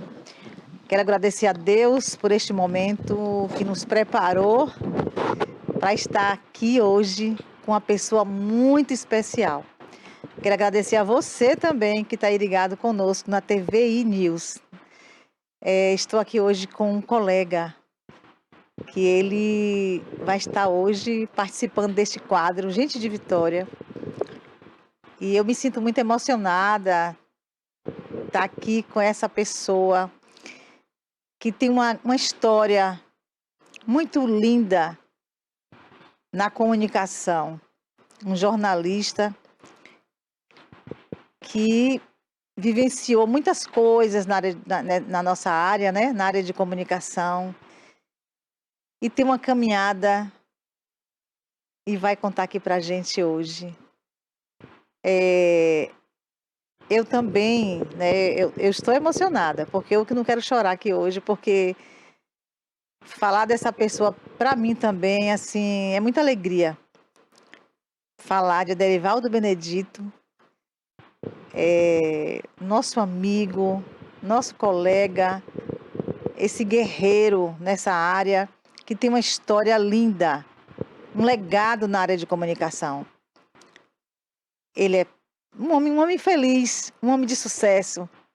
Ele tem 3 mulheres maravilhosas ao seu lado. Trindade, sua esposa, Mariana, sua filha, e agora vem Maria Flor, sua neta. E já nos bastidores ele falava da sua mãe, que muito emocionado, ele contou a história de como ele foi, né, a mãe, uma guerreira também, criando todos os filhos ao seu lado, aquela mãe que agregou os filhos, que levou para estudar, que deu força para que eles estudassem. E vamos agora falar com esse cara que é demais, faz parte da minha vida, da minha história. Quando eu iniciei, ele me deu muito apoio, ele acreditou também no meu projeto. E assim, eu agradeço a Deus pela vida dele. Bené, você está aqui comigo, Bené, que emoção, que maravilha você estar aqui hoje comigo. Obrigado, Catarina. É um prazer falar com você. Eu conheço você de adolescência, né? Desde a nossa adolescência. Aliás, eu sou mais velho que você, bem mais. Pela sua trajetória de vida, sua postura, como mulher guerreira, como mãe, como candidata a vereadora em Itabuna, a gente acompanha. E a revista Vitória, eu colaborei muito com a sua revista, sabe? E estimulei a sua vida na sua luta, viu? Estou à sua disposição. Você pergunta e eu respondo. Ai, gente, muita emoção estar aqui com o Bené hoje. Esse grande jornalista com essa carreira brilhante que ele tem. E eu estou aqui com ele hoje. A gente estava falando da Dona Bazinha. Dona Bazinha. Dona Bazinha. Uhum. E que você se emocionou. Falando sobre a sua mãe, que a mãe que impulsionava, a mãe que dava força para os filhos, e hoje 5 filhos, e a história de cada um, o que você estava falando comigo, o início de tudo aí, na comunicação. Fala pra gente aí. Olha, Vitorinha, é uma coisa interessante a vida das pessoas. A história das pessoas, ela é uma experiência pessoal, né? Óbvio. Eu sou itabunense da Gema. Em fevereiro de 2014 eu vou completar 65 anos. Eu nasci em Itabuna, no Alto Marom, filho de Dona Adeilde Benedito, uma viúva que veio de Uruçuca, e de Manuel Benedito. Minha mulher era branca, parecia assim, como Regina Duarte, e meu pai com Tony Tornado. Essa mulher que teve posse, perdeu posse, e foi morar em Bicaraí, de Bicaraí a Itabuna, teve 5 filhos. Manuel casou em 49, minha mãe em 47, veio para Itabuna, e Eudes nasceu em Bicaraí. Teve 5 filhos. Manuel já falecido, Eudes, Celi, Eudes é da DIREC, da Educação, é professor e também é contabilista. Celi é professora, ela não gosta de ser chamada de professora, pedagoga e psicóloga. Everaldo é jornalista, fez letras na UESC, e eu sou Bené. Eu sou o caçula, e aí eu era hiperativo, né? E minha mãe, o candomblé, você não busca o candomblé. E a gente estudou muito, e eu era hiperativo, danado, né? E daqui para baixo era bunda. E eu apanhei não, eu fui corretivo muito, recebi muito corretivo. E era castigo e leitura, isso me deixou bem. Eu li tanto, Vitória, mas Isso tanto... foi bom, né, sua mãe dar Ave Maria, coisa linda, eu li tantos clássicos, mas li. Minha mãe foi a primeira mulher a segunda mulher a comprar geladeira na rua. Ficou viúva, perdi meu pai com 2 anos de idade, e nunca faltou nada em minha casa em termos materiais. Amor em excesso. E a segunda pessoa a comprar uma geladeira, chupar uma gelo era diversão. Isso eu estou falando final da década de 80, de 90, 67, 68. A mulher comprava radiola, vitrola. Minha mãe teve as primeiras mulheres a ter televisão, a ver a novela Antônio Maria, 67, 68, e era ponto de honra. Criou 5 filhos, colocou 5 filhos na universidade. Eu vou falar de cotas para alguém, não me basta discutir cotas. Livros, eu vi minha mãe não se alimentando, mas comprar livros para os filhos. E eu flagrei minha velha no cantinho, comendo o resto na panela para os filhos. Colocou 5 filhos na UESC. Todos os filhos foram à UESC. Então, não teve pedido, não teve receita de bolo, não teve não teve merenda escolar, não pedi roupa. E ela não ficou frustrada também por ter 5 filhos sozinha, trabalhou. 5 filhos. Criou E todo adepta do mundo. candomblé. O que me deixa triste, eu estou escrevendo sobre a história de minha velha, agora 85 anos, depois de aposentado, da CEPLAC, eu estou escrevendo o teu tempo, né, e resgatando a memória em ficção e em realidade. Eu imagine você caminhar com uma criança e alguém perguntar, num terreiro, quem é essa criança? Hoje seria um crime, né? Quem é esse menino brigando ali na bola, uma disputa de uma bola no terreiro? Esse menino é seu filho? É sim. Você adotou esse menino? Para uma mãe, uma dor. Hoje eu estou vendo com outro olhar. Você adotou esse garoto? Quem é filho desse garoto? Quem é o pai desse garoto? A mim, entro pelo vidro, sai por outro, porque a minha autoestima, Vitória, graças a Deus, sempre teve na estratosfera. Não teve aqui, não, na estratosfera. Sempre eu tive autoestima. E é forte, não esmoreço. E eu não ando na rua, você nunca me viu dizendo assim, com imprensa. Você já me viu alguma vez? Nunca. Nunca. Você nunca viu. Eu tô com quase 50 anos de jornalismo, você nunca me vê com imprensa. Crachazão. Não, crachá, carteirada, isso é uma coisa que quiser que use. E também com a CEPLAC. Você já me viu? Eu trabalhei na CEPLAC, normal, eu tenho camisa da CEPLAC, tenho um boné, eu tenho dentro da CEPLAC. Você nunca me viu que carro. Você já me viu fantasiado de bacharel em direito, advogado, com gravata ou não, na rua, com ostentação? E acho que não é por aí, numa cidade que a ostentação é falsa, né? É uma falsa ostentação que a cidade tem, que o Cacau, historicamente, Itabuna é sentado numa falsa alegria, num falso poder, numa falsa liderança. Ô, Bené, quando você falou ostentação, eu acho que ostentação, Bené, é isso, é o que sua mãe fez. Uma mulher só que criou 5 filhos. E Deus. Todos universitários, todos bem-sucedidos. Então, isso aí que é sucesso. Isso aí que é ostentação para uma mulher. é dizer assim, eu tenho isso aqui, eu deixei esse legado Exato. aqui. E a vitória é essa, viu, Isso Vitória? que é vitória, isso que Vitória. essa gente de vitória. E a palavra carrega, vitória é não é? interessante. A minha velha me pega, ela pega a história. Eu conheço a história da Igreja Católica. Hoje eu sou membro da Igreja Católica, eu sou do Terço dos Homens, da Diocese de Itabuna, por opção. Mas a minha, não nego, eu não esqueço toda a minha herança, a minha ancestralidade. Eu sou de Ogum, minha mãe é de Oxóssi, não nego. Minha mãe foi iniciada no candomblé e fez as curas, tudo. E eu estudei o candomblé justamente para defender a minha velha, para defender não só o legado da minha mãe, mas o legado de outras pessoas. Nós tivemos aqui outra mãe de Santo Branca. Foi sua raiz, né? É minha raiz, eu não raízes, nego. Não. É mãe Desdemona Danta, que também é mãe Wanda, que é contemporânea de minha mãe. E assim, e minha velha, a ideia que se tem é quem é do candomblé é negro. Né? Não, o candomblé é plural. E o candomblé é uma religião tão bonita que as pessoas, eu não discuto, porque eu não vou perder tempo de discutir com pessoas. Aí você falou sobre sua ida à comunicação, ao jornalismo, que foi bonito, né? A minha trajetória de vida. Aí eu lia muito, né? Você estudava muito? Ave Maria, olha. Era imperativo? Era chamado danado. Danado não é, a expressão não é muito boa hoje aplicada, danado, que diz que é negativo. Ô, menino danado. Menino danado, imperativo. E a minha velha, minha mãe tinha uma história, me permita dizer, ela botava 5 filhos, olha que história, e colocava 5 filhos à mesa. E eu tenho uma memória de minha velha por vários motivos. Fazendo Caruru, você conheceu a casa da minha mãe, uma enorme, ali no Alto Marom, 10 metros de frente, de 20 de frente a fundo. 5 filhos, essa ali como rainha e os outros do cortiço. Cortiço é que a Everaldo dizia que eram os 4 filhos no mesmo quarto. E aí, a casa, 3 quartos, seguro, tranquilo, a casa de frente a fundo, e ela lia e dava castigo. E minha velha criou, aprendi uma coisa, ditado. Ditado ela não conhecia, ela tinha sonoridade das palavras, mas ela mandava ler. Pegou um dicionário, mandava o Manuel na cabeceira e os outros 4 à frente. Ela cozinhando, lavando, fazendo os afazeres. Exceção, escreva aí. Ô mãe, como é que você... Não, seu irmão é mais velho, ela não sabia. Seu irmão mais velho sabe aí. Procedência. E começava a dizer. Ela estava guardando os filhos, protegendo com cópia, com ditado.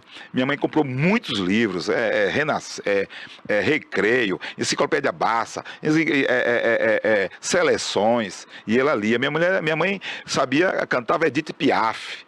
Ela entendia francês, entendia português. A música de John Lennon, Yesterday, eu aprendi com ela. Que a música é passado, Yesterday, que é depois Ontem Eu Era Feliz, a música fala. E ela vem a isso. Minha mãe tinha uma conversa muito grande com o Bianor Rebouças, com o padre Frei Joaquim Camelli, e era tida na rua. Ela gostava de cultura. Cultura, né? A mulher Anísio Silva, Valdir Soriano, e a música, refinamento que eu tenho hoje de música, eu passei para Mariana, foi dentro de minha casa. Aquela mãe que falava assim, eu não tive a oportunidade de estudar, mas meus filhos não estudaram. Exato, o sonho dela é ser cantora. Então ela passou isso para vocês, né? Essa vontade que todos se formassem, todos fizessem faculdade. Aquilo que ela não teve oportunidade, né? Hoje seria celebridade nessas questões. Colocou 5 filhos na universidade e colocou os filhos dela dentro da Igreja Católica. Então, olha o que veio. O mais velho, Manuel, estudou para ser padre, quase bateu na trave, Eudes Benedito, nego Eudes, para ser padre. Hoje é do Terço dos Homens também. Celi estudou na Ação Fraternal de Itabuna, no colégio, que ela tinha um relacionamento muito bom, minha mãe, com a irmã da Vani Rosado.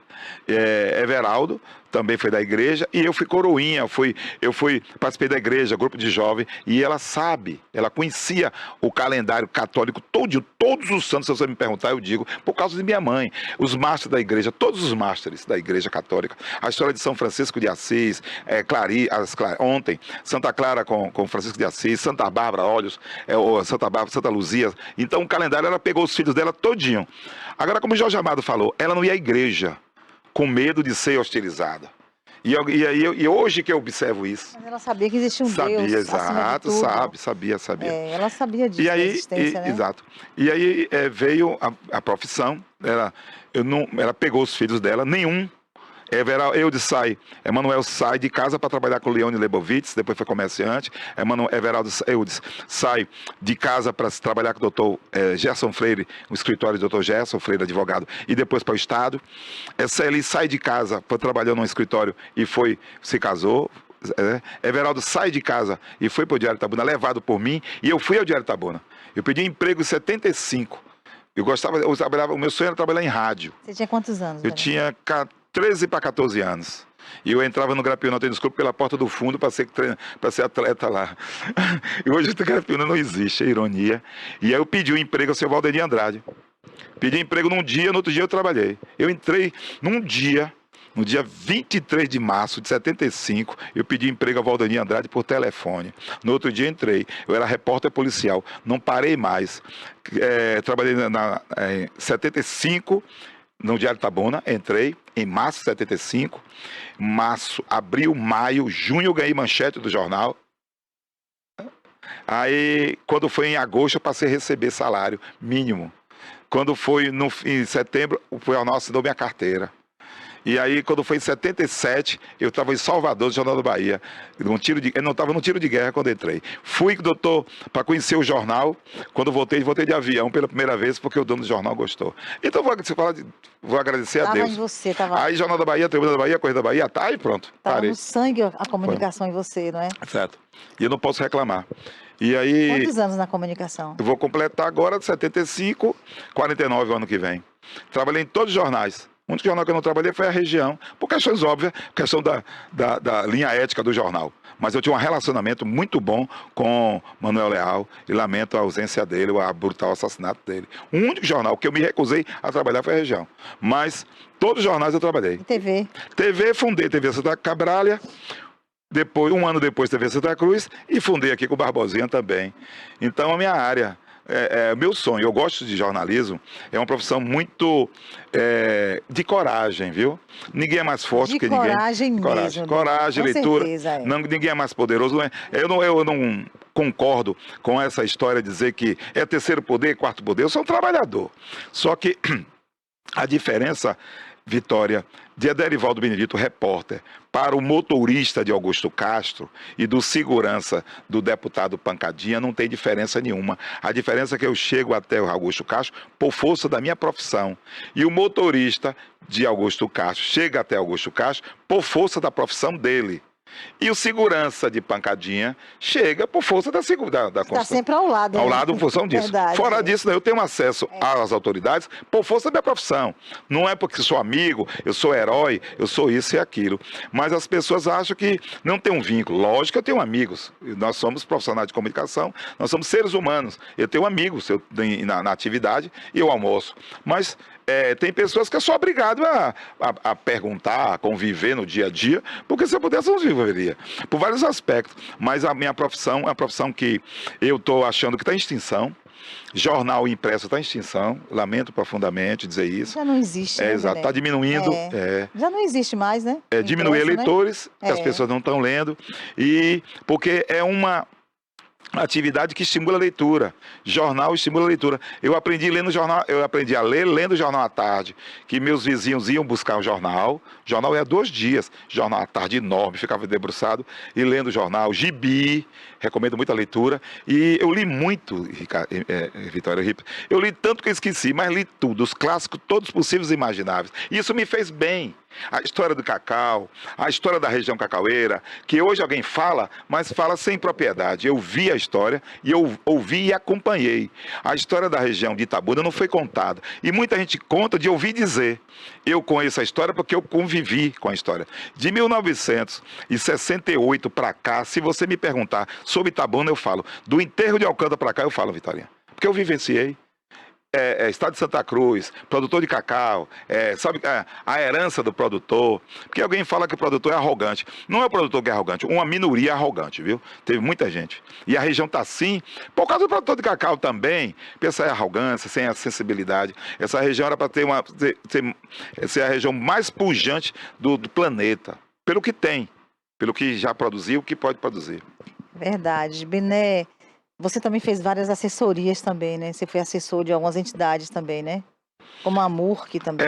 Na verdade, exato. Eu contribuí para, fala de eu contribuí para a comunicação empresarial em Itabuna. Em 2000, eu estava em 2000, em 97, peraí, meu Deus do céu, em 90, no Colo de Melo, em 92, quando eu peguei a disponibilidade, 93, da CEPLAC, nós investimos na comunicação empresarial. Porque a gente falava muito de assessoria. A palavra assessoria hoje não é complicado. O cidadão recebe um jabazinho ali, um cara da esquina, é assessoria. Assessoria é uma atividade complexa. E nós estivemos aqui trazendo grandes profissionais de comunicação na comunicação empresarial. Eu sempre defendi, eu trabalhei na instituição CEPLAC e não consegui ajustar. Isso me frustrou. 36 anos na CEPLAC, eu não consegui ajustar a comunicação. A CEPLAC não conseguiu se comunicar, porque era uma estrutura engessada demais. Eu tenho um maior carinho pela CEPLAC. Abaixo de Deus, a CEPLAC me deu muita coisa, me deu uma esposa, me deu trabalho, me deu minha casa, me deu dignidade, me deu trabalho. E eu devia ter explorado muito mais a CEPLAC. Mas lamento profundamente isso, Vitória. A gente não ter... Hoje... Eu trabalhei em várias assessorias. Assessoria de Itapé, eu destaco Itapé, ICB, eu fui da CEPLAC, assessoria MURC com o Fernando Gomes, assessoria parlamentar, assessor comercial, CDL, me marcou muito com Hollenberg Macedo. Câmara de Vereadores? Câmara de Vereadores, não, assessorei vereadores. Assessorei Câmara fora de Itabuna, mas Itabuna não. Nunca tive nenhum vínculo, nem com a Prefeitura de Itabuna, nem com a Câmara de Itabuna, que eu achei que era melhor não ter vínculo, mas eu assessorei vereadores, fiz consultoria e também assessoria para vereadores. Você que viveu tudo isso, né? 49 anos na área de comunicação. Pode estar fazendo errado também. Pode estar fazendo errado também, né? Tempo bom, né, Bené? Exato. Tempo bom. O que te marcou nesse tempo todo? E hoje, o que você sente falta? Eu sinto falta da organização da minha categoria. Quando eu comecei, tinha grandes profissionais de comunicação que eu me espelhava. Alguns já morreram, outros não estão em atividade. Olha a linha de frente que você tinha aqui. Valdemir Andrade, Vila Modesto, Nilson Andrade, Ramiro Aquino, Maria Antonieta, Kleber Torres, Juarez Vicente, Joel Filho, e aí vem Daniel Tami, e outros. Vou me lembrar. Orlando Cardoso, você tinha, como disse Paulo Lima, Joel Filho, uma pleiade, e a organização, uma pleiade de profissionais. E você tinha profissionais, uma organização. Você tinha geração de emprego, você tinha 3 emissoras de rádio, né? Você tinha Rádio Forte, Rádio Clube, Rádio Difusora, Rádio Jornal, você tinha muito forte, jornais, Charles Henry, a chamada o colonismo social, o jornalismo social, jornalismo político, a denunciação, Paulo Lima, Maria Antonieta, repito, e você tinha, Nelito Carvalho, você tinha uma atividade profissional que era forte e respeitada. Hoje, tem muita gente, tem a cada esquina que vocês batem, aparece um blogueirinho de esquina lá, fotografando, que não sabe... Coloca o nome imprensa. Ave Maria. Logo na camisa. E aí acha que está certo. E o crachazão. Dá um crachá e vem achando. Isso eu culpo essa distorção a próprio profissional de comunicação, que é histórico, o cidadão, o político que contrata o empresário e as nossas entidades. Nós temos entidades fortes, nós temos o Sindicato de Jornalistas, está vivo aí, a Federação Nacional de Jornalistas, que nós somos vinculados, e a ABI, a Associação Baiana de Imprensa. Mas as pessoas estão falando. Alguém chega no grupo, procede, você posta uma matéria, um grupo sua, alguém... questiona se procede, se você está certo. E acha que está certo. Mas isso eu vejo essa mudança muito rápida na comunicação, do jornal impresso, essa mudança. Porque eu peguei do linotipo, passei pelo offset para o digital. Eu, João Filho, Daniel Tami e outros, Valdemir Ferreira, que é uma figura, e dentre outros, hoje tem Celina, tem grandes profissionais, a região, eu falei Itabuna especificamente, né? Mas o que falta é uma profissão que está em extinção, repito, essa questão de fake news, a imprensa brasileira não bateu de frente, porque não existe fake news. Fake news é notícia falsa. Se é notícia falsa, jornalista faz notícia. Como jornalista não faz notícia falsa, não existe fake news, existe boato. Não existe notícia falsa. A prerrogativa de fazer notícia é da nossa profissão. Quem faz notícia, o produto da notícia é o jornalista, o comunicador que faz notícia, né? Você comenta fatos, mas quem vive, e notícia é dinheiro, né? Notícia é produto. Então alguém começa a falar, e fala um, fala dois, fala três, um grita mais alto, o jornalista se encolhe e acha que é. Mas como é benéfico, não vou aceitar isso não. Não, até enquanto eu viver, eu durar aqui em Itabuna, na região. Quem faz notícia, Vitorinha, é o comunicador, é prerrogativa nossa, por lei. Nós somos uma profissão reconhecida por lei. Mas não aparece o cidadão lá de esquina ali, que começa a falar, e começa a gritar, e a gente começa a encolher. E aí, deixa pra lá, deixa pra lá coisa nenhuma. Quem é picareta é picareta. E quem é profissional de comunicação é profissional de comunicação. E aí, paciência, porque existe uma minoria que está criando isso, viu, Vitória? Eu lamento profundamente. Vamos guardar isso para essa minha fala, para historicamente a gente ver. Eu espero que a gente mude. Mas eu não acredito que a Unime venha mudar, a Unime, a Anhanguera venha mudar, parindo o menino todo dia aí, curso. Eu não acredito que a minha UESC está parindo o menino todo dia. Eu estou indo para provocar. Quem são esses meninos, esses jovens que estão aí sendo produzidos? Jornalista, comunicador, tem uma palavra, expressão que eu detesto, que é comunicólogo. Existe comunicólogo? Comunicólogo. Oh, comunicólogo. Comunicólogo é... comunicólogo, turismólogo, o Willa Bonner de comunicólogo, ele é jornalista, radialista. Não é melhor nem menor. Mas muita gente está ensinando comunicação sem ir na rua. Professor de comunicação sem ir à rua. Comunicação é rua. É rua, é olho no olho, é ver a prostituta, é ver o maconheiro, ver a rua. Como é que eu posso falar de um fato, Vitória, eu me alongar, sem eu acompanhar?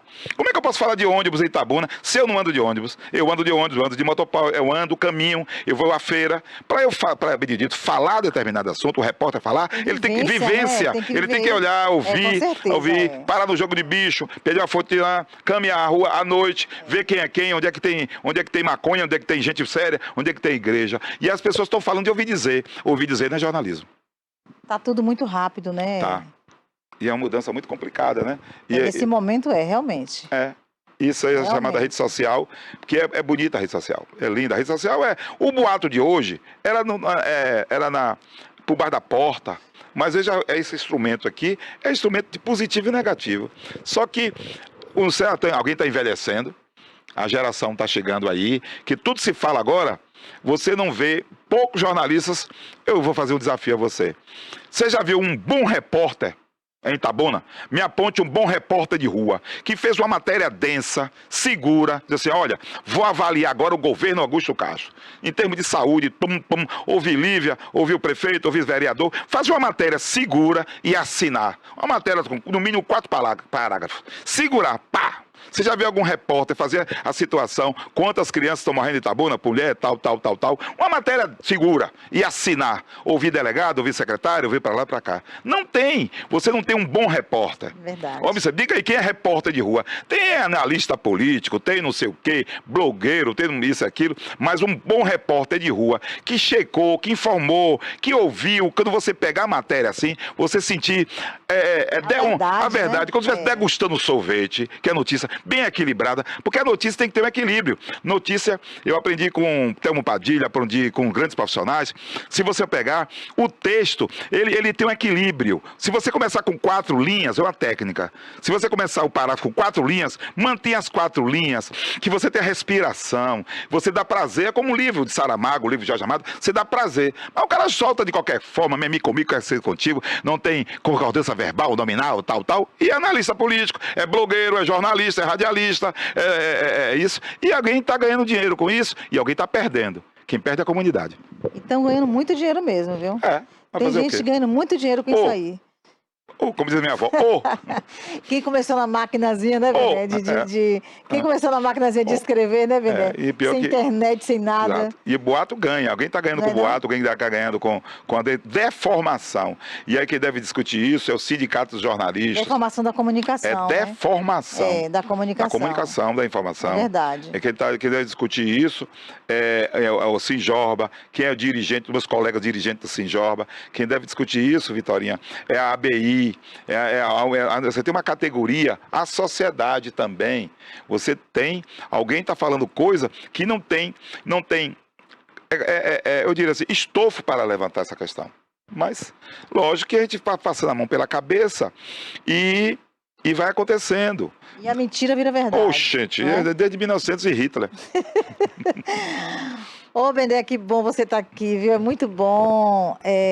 Eu sei que você tem muita coisa aí para falar, né? Muita coisa para a gente estar aqui discutindo sobre comunicação. Você é uma pessoa que entende muito de comunicação, vivenciou, estudou, sabe os passos, como você falou, anda, fala com as pessoas, caminha, sabe aonde está, não é? Então é o seguinte, Bené, a gente quer falar também, né, sobre sua família também, né? Fale. Voltar, né, a esse ponto, você casou com uma mulher maravilhosa, Exatamente. tem uma filha psicanalista Uhum. e agora uma netinha. Que é Essa uma vida figura. de Bené que se completa Olha, Vitória, você com falou essas uma três coisa. mulheres maravilhosas. A história de Itabuna, eu digo todo dia, a história de Itabuna não foi contada ainda. As pessoas falam de ouvir dizer. Você tem coisa em Itabuna, a gente fala mulher, por exemplo. Mulher. Você tem mulheres maravilhosas que as pessoas não falam. Amélia Amado. Amélia Amado é uma história. A história da Amélia Amado é uma história incrível. Você fala de homens, por exemplo. Eu recebi o convite agora de Zé Duque Teixeira. Eu recebi um convite, me deixa muito honrado, porque eu comecei a trabalhar no jornal de Zé Duque. Zé Duque vai completar 100 anos agora. Eu agradeço os familiares dele, através de Sérgio, para participar dos 100 anos de Zé Duque. Uma das figuras mais bonitas que eu conheci em Itabuna, José Duque Teixeira. Mas criaram tanta fantasia em termos de Zé Duque, e as pessoas não conhecem a generosidade de Zé, um empresário, 100 anos. Diz que ele queria... As pessoas falam coisa que não vivenciaram. Que ele é ranzinza, que é isso? Pão duro, aquela tal. Toda aquela imagem dele, né? Casou com a Dona Menade, teve 5 filhos, 100 anos em Itabuna, o dia de é o dia de São Lucas, que eu disse, um homem que gerou emprego em Itabuna. Poucas pessoas em Itabuna geraram emprego que o Zé Duque gerou.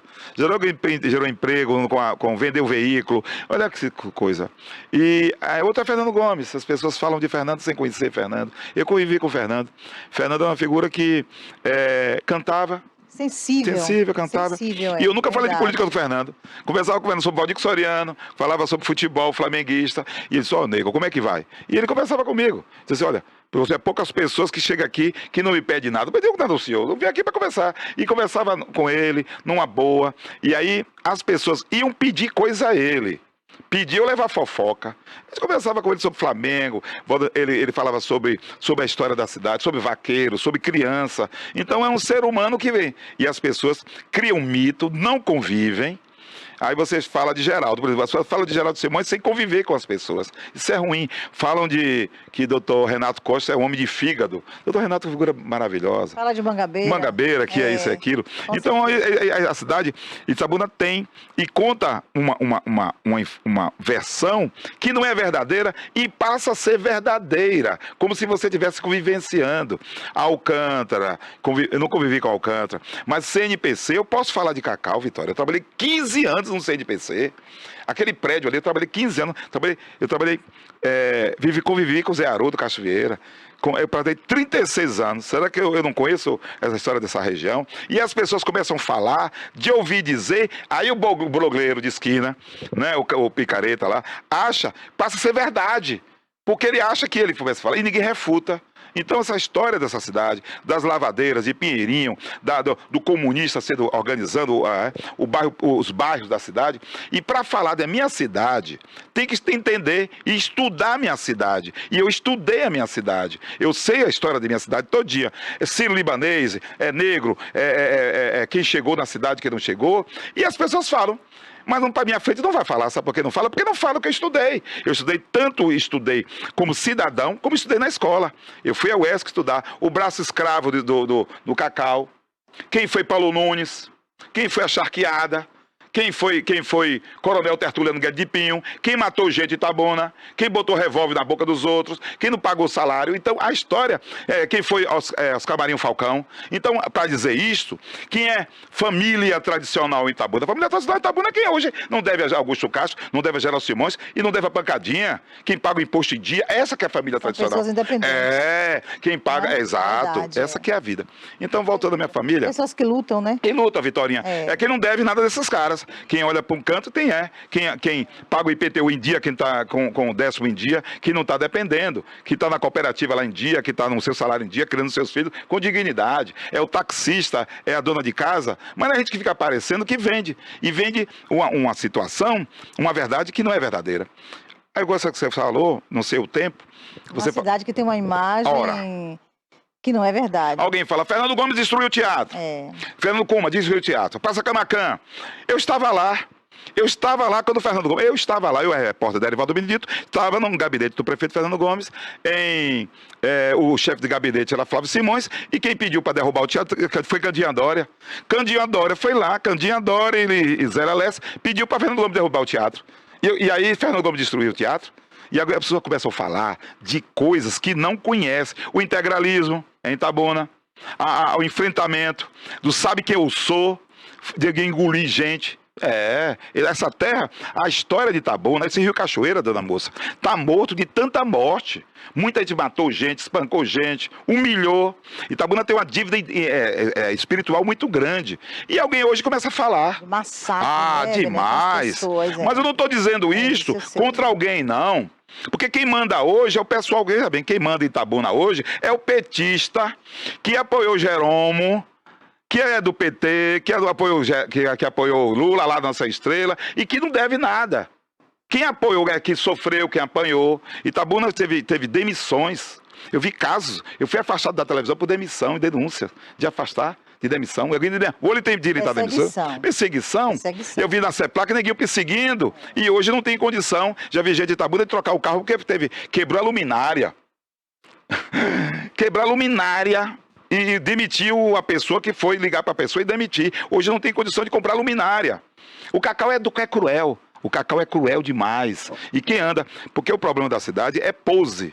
Itabuna é a pose. Se você pegar muita gente que anda na rua, com o celular na rua, tal, se você pegar de cabeça assim, igual galinha, cai em 2 moedas. Ninguém está passando fome em Itabuna e está achando que é arrogância ainda. Lógico que tem pessoas decentes. É necessário dizer isto porque alguém fala de Itabuna. Itabuna não é generosa, não, Vitória. Itabuna não é generosa, não. Itabuna, não, essa coisa de generosidade, isso é falsa. Itabuna não dá e pede. Itabuna dá a você uma coisa, depois cobra.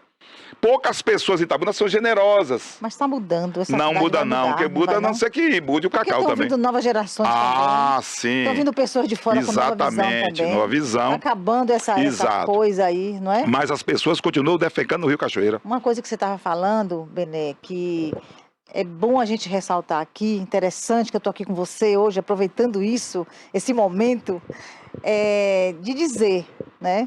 Que os nossos colegas antigos, eles, como você também, Bené, que eu não vou deixar de falar isso aqui, entendeu? Vieram vieram do trabalho. Eram pessoas que ganhavam do salário do jornal, trabalhavam muito, mas dependiam daquilo ali, com honestidade. Jornalistas que tinham honestidade. Entendeu? É meu ganha-pão, né? O ganha-pão. Entendeu? Jornalismo é meu ganha-pão. Não eram pessoas que enricaram na área de comunicação, mas foram homens de bem, que deixaram história. Como você aí está aqui hoje. Porque, Vitória, entendeu? Você falou bem. Obrigado, Vitorinha. É isso que eu queria lembrar. Exato, lembrar. Olha, porque sem essa coisa de extorquir ninguém, entendeu? A gente precisa lembrar isso. Olha, eu não da gosto... verdade, do jornalista, daquela coisa de ser... Teve uma pessoa que uma vez perguntou para mim se eu não gostava de dinheiro, porque eu com a revista era para mim estar muito bem financeiramente. Eu sei disso, Vitorinha. Mas eu disse, não, eu quero trilhar por aqui. Vitorinha... Entendeu? Por este caminho, porque eu aprendi com você, eu aprendi com o Juarez Vicente. Juju, saudoso Juarez. Pessoas que eu comecei, pessoas que me abraçaram no início. Vili Modesto apoiou muito você. Vili Modesto me apoiou, então era um cara verdadeiro, uma pessoa honesta. Você. No direito, o Dinailton estimulou também. Dinailton, meu amigo, meu amigo. Você recebeu muito. Você foi acolhida, viu? Eu fui acolhida. Muita gente. Então, assim, com carinho. Quantos anos a revista? Vai fazer 30 esse ano. Marina foi capa. Foi capa quando era adolescente. Criança, na Copa do Mundo. Então a gente está aqui nesse momento, é bom a gente colocar essa Olha, Vitória, eu me empolgo com Itabuna. Joselito Reis também, um sonhador. Exato, é uma figura, meu padrinho no jornalismo, que me recebeu de carinho. Esse berço de jornalistas, que eles não estão milionários, eles não estão ricos, mas eles Eles viveram dali, do trabalho deles, de se doar nos jornais, trabalhar até tarde. Então, isso que é o quê? É ser homem de bem. Você falou uma Ser coisa... homem de sucesso é isso, ser homem de vitória Não deveria ser é a pauta, isso. né? Essa não É. deveria ser a pauta Pois nossa, é. não, do dia a dia. Com Mas certeza. eu vou dizer a você, eu me orgulho de não ter processo, ameaça tem, que é uma profissão de embate, né? Você não faz jornalismo que é medroso, o problema não é você confrontar ninguém, nem... Eu peguei essa pecha, alguém me falou esses dias, que é a pecha Alguém me chama de polêmico, porque não pode me discriminar. Como não pode me discriminar? É sério. Como não pode discriminar Benedito, diz que Benedito é polêmico. E é polêmico por quê? Eu tento fazer o que um profissional comum faria. E essa questão de desonestidade na profissão. Nós estudamos, Vitorinha, nós temos a questão da deontologia, a questão da conduta da nossa profissão. Você tem um conselho de ética da profissão, você tem um estatuto, um código de ética da profissão, você tem uma comissão, são 26 artigos da minha profissão de jornalista. Então, alguém diz assim, eu fico muito triste quando alguém diz assim, fulano de tal é jabazeiro, aí diz assim, X% da imprensa itabunense é vendido. E não tem aí joga. Eu digo, então diga quem é.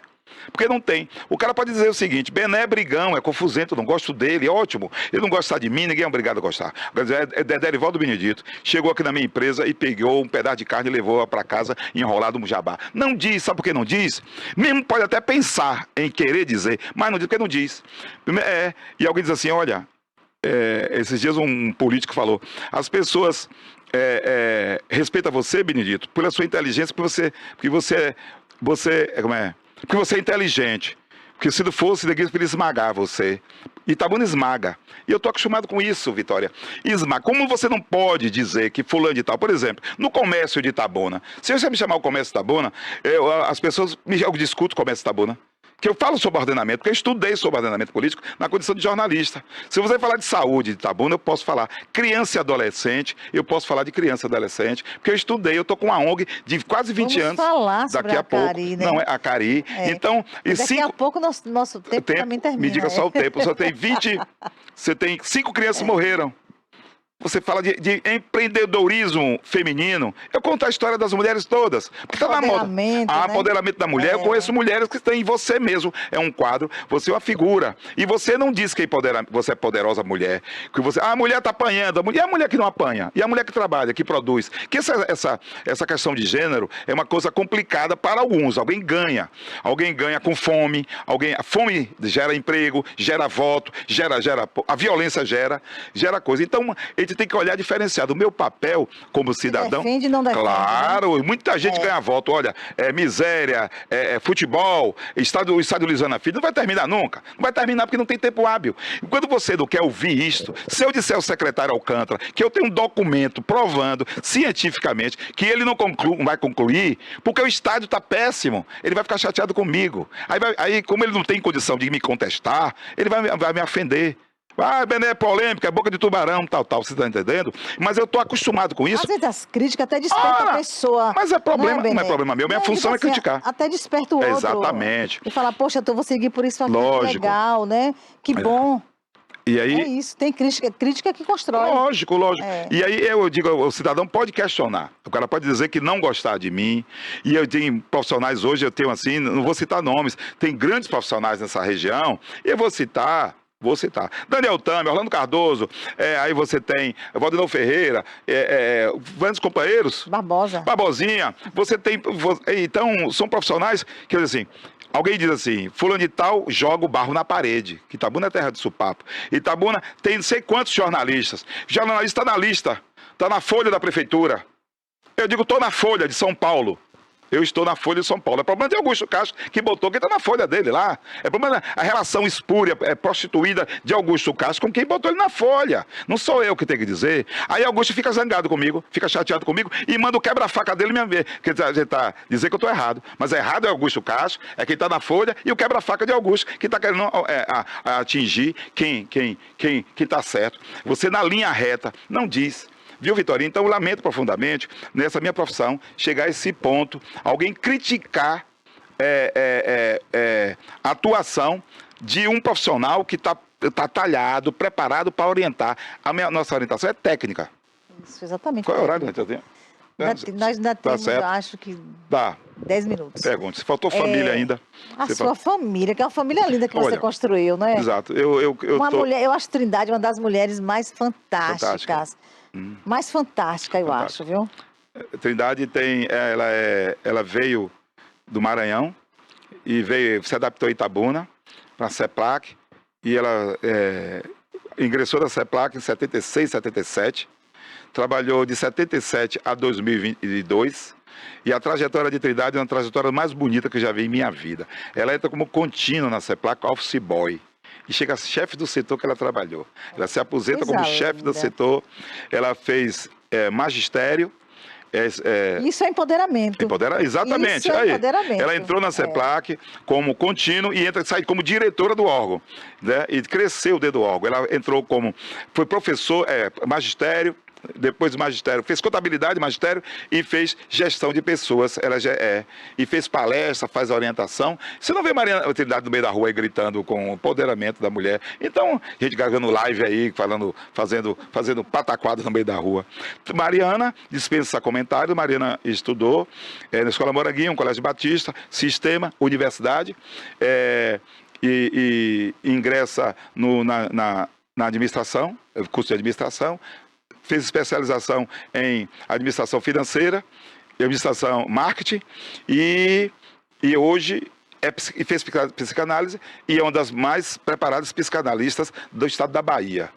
Isso é quem disse, isso são os profissionais do estado. Tem uma coluna no jornal Diário Bahia e faz a consulta e nos deu Maria Flor, que está com 1 ano e 3 meses. E aí são mulheres que estão no meu entorno e me deixa muito feliz, entendeu? Então você não vê Mariana no meio da rua com bandeira como você, no meio da rua parando no sinal, não precisa disso. Então, lógico que você tem um momento certo, porque alguém está ganhando com essa história e eu estou preparado para alguém dizer que não. Né? Então vamos render a homenagem a elas três, a Maria Flor que está chegando, que nasceu no dia de Santa Rita. Olha, Bené, ao lado de um grande homem, tem sempre grandes mulheres. Então a mulher, ela dá essa estabilidade para o homem. E eu tenho certeza que você sempre teve esse lar quando você voltava para sua casa, você estava ali no trabalho, na rua e tal. Quando você retorna para casa, você tinha aquele conforto, você tem aquela coisa gostosa, né, da família. Então isso é muito importante. Quando você criou naquele berço ali da sua mãe, com seus irmãos, aí hoje você tem a sua casa, com sua família. Então é um retrato daquilo que foi no passado com o que você vive hoje o presente. Sua mãe foi uma grande mulher. Sua esposa é uma grande mulher. Então eu sempre admirei Trindade, sempre. Aquele jeito dela, na dela, mas construindo. No silêncio, mas construindo. A família, no trabalho crescendo. E agora, né, a filha já independente e agora com a neta. Então isso é empoderamento. Então, exato. Eu quero, assim, obrigado, homenagear essas duas mulheres, né? Agora sua neta também, da sua vida, né? Sua mãe que foi no passado e o homem que você é hoje. Sensível, que você é muito sensível. É bom isso, dizer, né? Isso. Essa sensibilidade sua. E alguém fala que, obrigado, dizer que no final do programa, diz que eu recebi corretivo, né? Alguém fala de bater, não. À época, a metodologia, a técnica eu iniciei o mestrado em educação para ver isso e parei. Eu sou muito rebelde, paro, estou fazendo teologia agora. E ver por que minha mãe fez aquela medida. As mães faziam isso. Ao invés de dar conselho, ela está aqui no meu HD, os conselhos dela. Mas por que batia, né? Nunca toquei minha filha, nunca, né? E diz que o jovem, o homem que apanhava da mãe, vira violento. É isso. Então, bate mulher. Então eu sou exceção, né? Não sei. Não bater em mulher, não ser violento com as mulheres, ou rebelde, frustrado, tal. Mas é muito pelo contrário. Eu marquei, eu sou órfão de pai, como te falei, e eu criei. Eu defendo muito a paternidade, para encerrar, Vitória. A paternidade me preocupa muito. Exato. Temos 8 minutos Exato. ainda. Me preocupa muito a maternidade.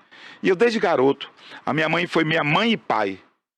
Então, se você observar, eu não falo homem quando dirijo alguém, eu falo ser humano, por causa da velha.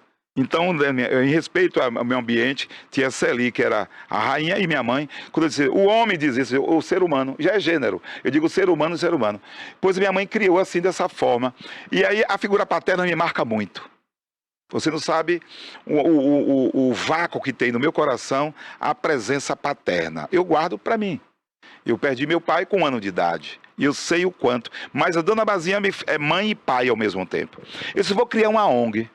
Conversando com a Adilei Nascimento, conversando com o doutor Marcos Bandeira, uma figura incrível, nós criamos a Acari, que é o peixe, é uma sigla, Associação de Comunicação Amanhã de Reintegração Infanto-Juvenil, forma o peixe Acari que limpa o rio.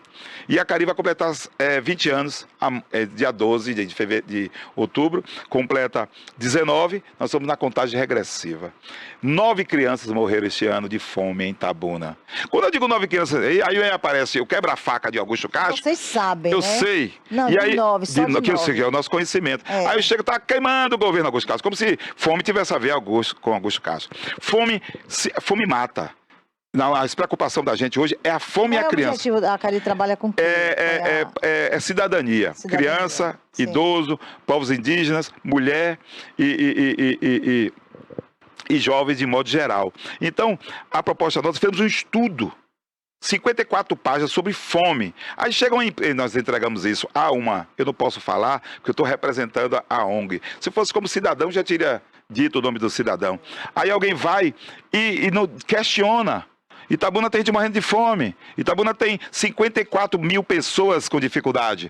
Mas tem nada a ver com Augusto Castro. Tem nada a ver com Jerônimo. Eu não tenho nada a ver com seu Erasmo. Eu estou falando com minha cidade. Eu sou uma organização não governamental. Então, uma cidade que tem isso. E aí, Itabuna, o restaurante está fechado. Ah, mas é o dono da cidade, ou os donos da cidade. Não tem nada a ver com a política do governo, não tem nada a ver. Não tem nada a ver com o seu Geraldinho, ou o que quer que seja, ou o ministro, ou o governador Jerônimo, ou Lula lá, nossa estrela. Não tem nada a ver, nós estamos como cidadão. Pois Itabuna está morrendo de fome, Vitorinha. E eu vim aqui nessa preocupação, na Semana da Criança, na Semana da Criança, alguém tem tanta patacada, tanta festa, não tem festa, como se criança fosse festa. Alguém fala de fome, porque a fome é crime, se fome mata é crime. Ou é o 6º ou é o 5º mandamento. Se é crime não matar, alguém é criminoso. Eu não tenho o direito de lhe dar cesta básica. A cesta básica não é minha, porque é uma necessidade fisiológica. Todo mundo sente fome. Mas estar com fome é diferente. E alguém não é dono, não vai ser Andréa Castro que vai dizer, nem Soane, nem a Suzila, ministra, essa promotora, que vai dizer que vai resolver o problema da fome. Que a fome é minha, a sua é sua fome. Então alguém precisa dizer isso. E é preciso alguém dizer, com segurança, chamar seu Augusto Castro à responsabilidade, seu Júnior Brandão à responsabilidade, cada um no seu papel, seu Jerônimo para o governador, seu Lula lá na sua estrela, e o presidente da Câmara e os vereadores, e a sociedade. A gente não devemos nada, não devemos nada. Aí quando chama, tem esse problema de alguém achar que é dono da cidade. Tanto em políticas públicas, não é? Em tanto ministérios voltados para a mulher também, não é isso? E tem 70 ações em Itabuna. Então, o que tem de crente discutindo fome, o que tem gente falando de fome, e as pessoas estão morrendo de fome. A gente fala de Rio Cachoeira e defeca no Rio Cachoeira. A gente fala de lixo em Itabuna, e a cidade que mais suja em Itabuna, a coleta de lixo de Itabuna é a coleta diária. E você joga. Os mesmos problemas de Itabuna, Vitorinha, são os mesmos de Itabuna do tempo há 40 anos, do tempo de Baldo Dantas. Mas não temos nada a ver, o que eu estou dizendo, com a candidatura de Geraldo Simões, com a candidatura de Chico França, ou com Pancadinha, ou que o vereador X, ou Manuel Porfírio. Não temos nada a ver. Nós somos cidadãos, nós estamos discutindo a sociedade. O que você acha, Bené, você com a ONG, que sabe dessas necessidades, o que você acha que se deve melhorar nessa questão? Primeiro, vergonha na cara desse pessoal todo. Qual é o caminho? Nós temos estudos, nós temos. O problema é que alguém vai pagar caro. Nas escolas, alimentar. Exato. Dar alimentos. Vitorinha, não sei o tempo. Aos alunos. Olha, tá finalzinho. Nós temos ainda. Nós temos em Itabuna uma Itabuna está morrendo de fome. Você tem um curso de nutrição. Eu falei para Barbosinha aqui. Você tem um curso de nutrição. Um curso de nutrição que pare todo dia, todo ano. Você tem um curso da universidade, na UNEX. Você tem um curso... E nós temos cozinhas industriais. Você tem um restaurante fechado há um ano, há não sei quantos anos, e você tem cozinhas industriais. O Colégio AD1 é uma cozinha ampla. O presídio pode fazer comida para parentes de presidiário, de detento que está. E você tem a AFC aqui perto, você tem a ABB, você tem cozinha industrial. Mas Augusto Castro não faz porque ele não quer. O governo do estado não faz porque ele não quer. É aquele Grapiúna ali com O Grapiúna já foi pro céu, né? Já não acabou, conta né? mais não. Mas tem escolas, não se faz porque não quer. Erasmo não faz para ele dar porque ele não quer. Porque aí usa depois, achando que as pessoas não estão entendendo. Tem gente estudando mandarim no Itabuna, tem gente estudando, lendo, mas aí que tá. Mas todo ano é ano, porque tem cozinhas solidárias, porque tem estado que está fazendo. Porque o restaurante popular está fechado. Por que está fechado? Mas alguém está achando que é o restaurante popular, é de Augusto Castro. Tem nada a ver, a comunidade tem que dizer. É homenagem ao Dr. Ari Quadros. Por que não fez? E eu não vou procurar o prefeito Augusto Castro, eu cidadão, porque o prefeito não dá atenção a ninguém. E eu não vou procurar o cidadão Augusto Castro, porque ele não merece minha atenção. Então deixa como está, para ver como é que fica. Mas a questão não é eleição, não. Se vai ganhar, se vai perder, se é reeleição ou não. O problema é cidadania, é respeito. Alguém precisa ter respeito ao ser humano, ser dignidade humana. Se a gente não tem respeito, vai ter problemas. E a gente luta com isso, mas independente de qualquer coisa. Muito obrigado, Vitorinha. Chegamos ao final? Chegou. É, Bárbara. Eu vi aqui já. Um minutinho. Bené, eu quero agradecer por você estar aqui hoje. Para mim, foi um momento muito especial. Muito mesmo, viu? Você me deu o microfone, eu falei. Eu queria que você fizesse suas considerações finais. Vitória Santana, meu amor, é um prazer falar com você. Foi um grande prazer falar no seu programa. Sucesso, você é uma mulher dinâmica. A Barbosinha, a Rafael, a toda a equipe. Eu tenho um carinho especial por essa casa. E você, Vitorinha, você mora em meu coração. Eu desejo todo sucesso a você, viu? Você é uma grande mãe, uma grande companheira. E, acima de tudo, uma mulher de vitória. O seu nome diz a você. Quando você chega, seu nome já diz quem você é. Vitória, tu reinarás. Um abraço, minha flor. Que bom este momento aqui hoje. Eu quero agradecer a você que esteve aí conosco. Agradecer a Derivaldo Benedito, agradecer a produção desse maravilhoso canal TVI News. E nós estaremos de volta aqui na terça-feira, se Deus quiser, com mais gente de Vitória.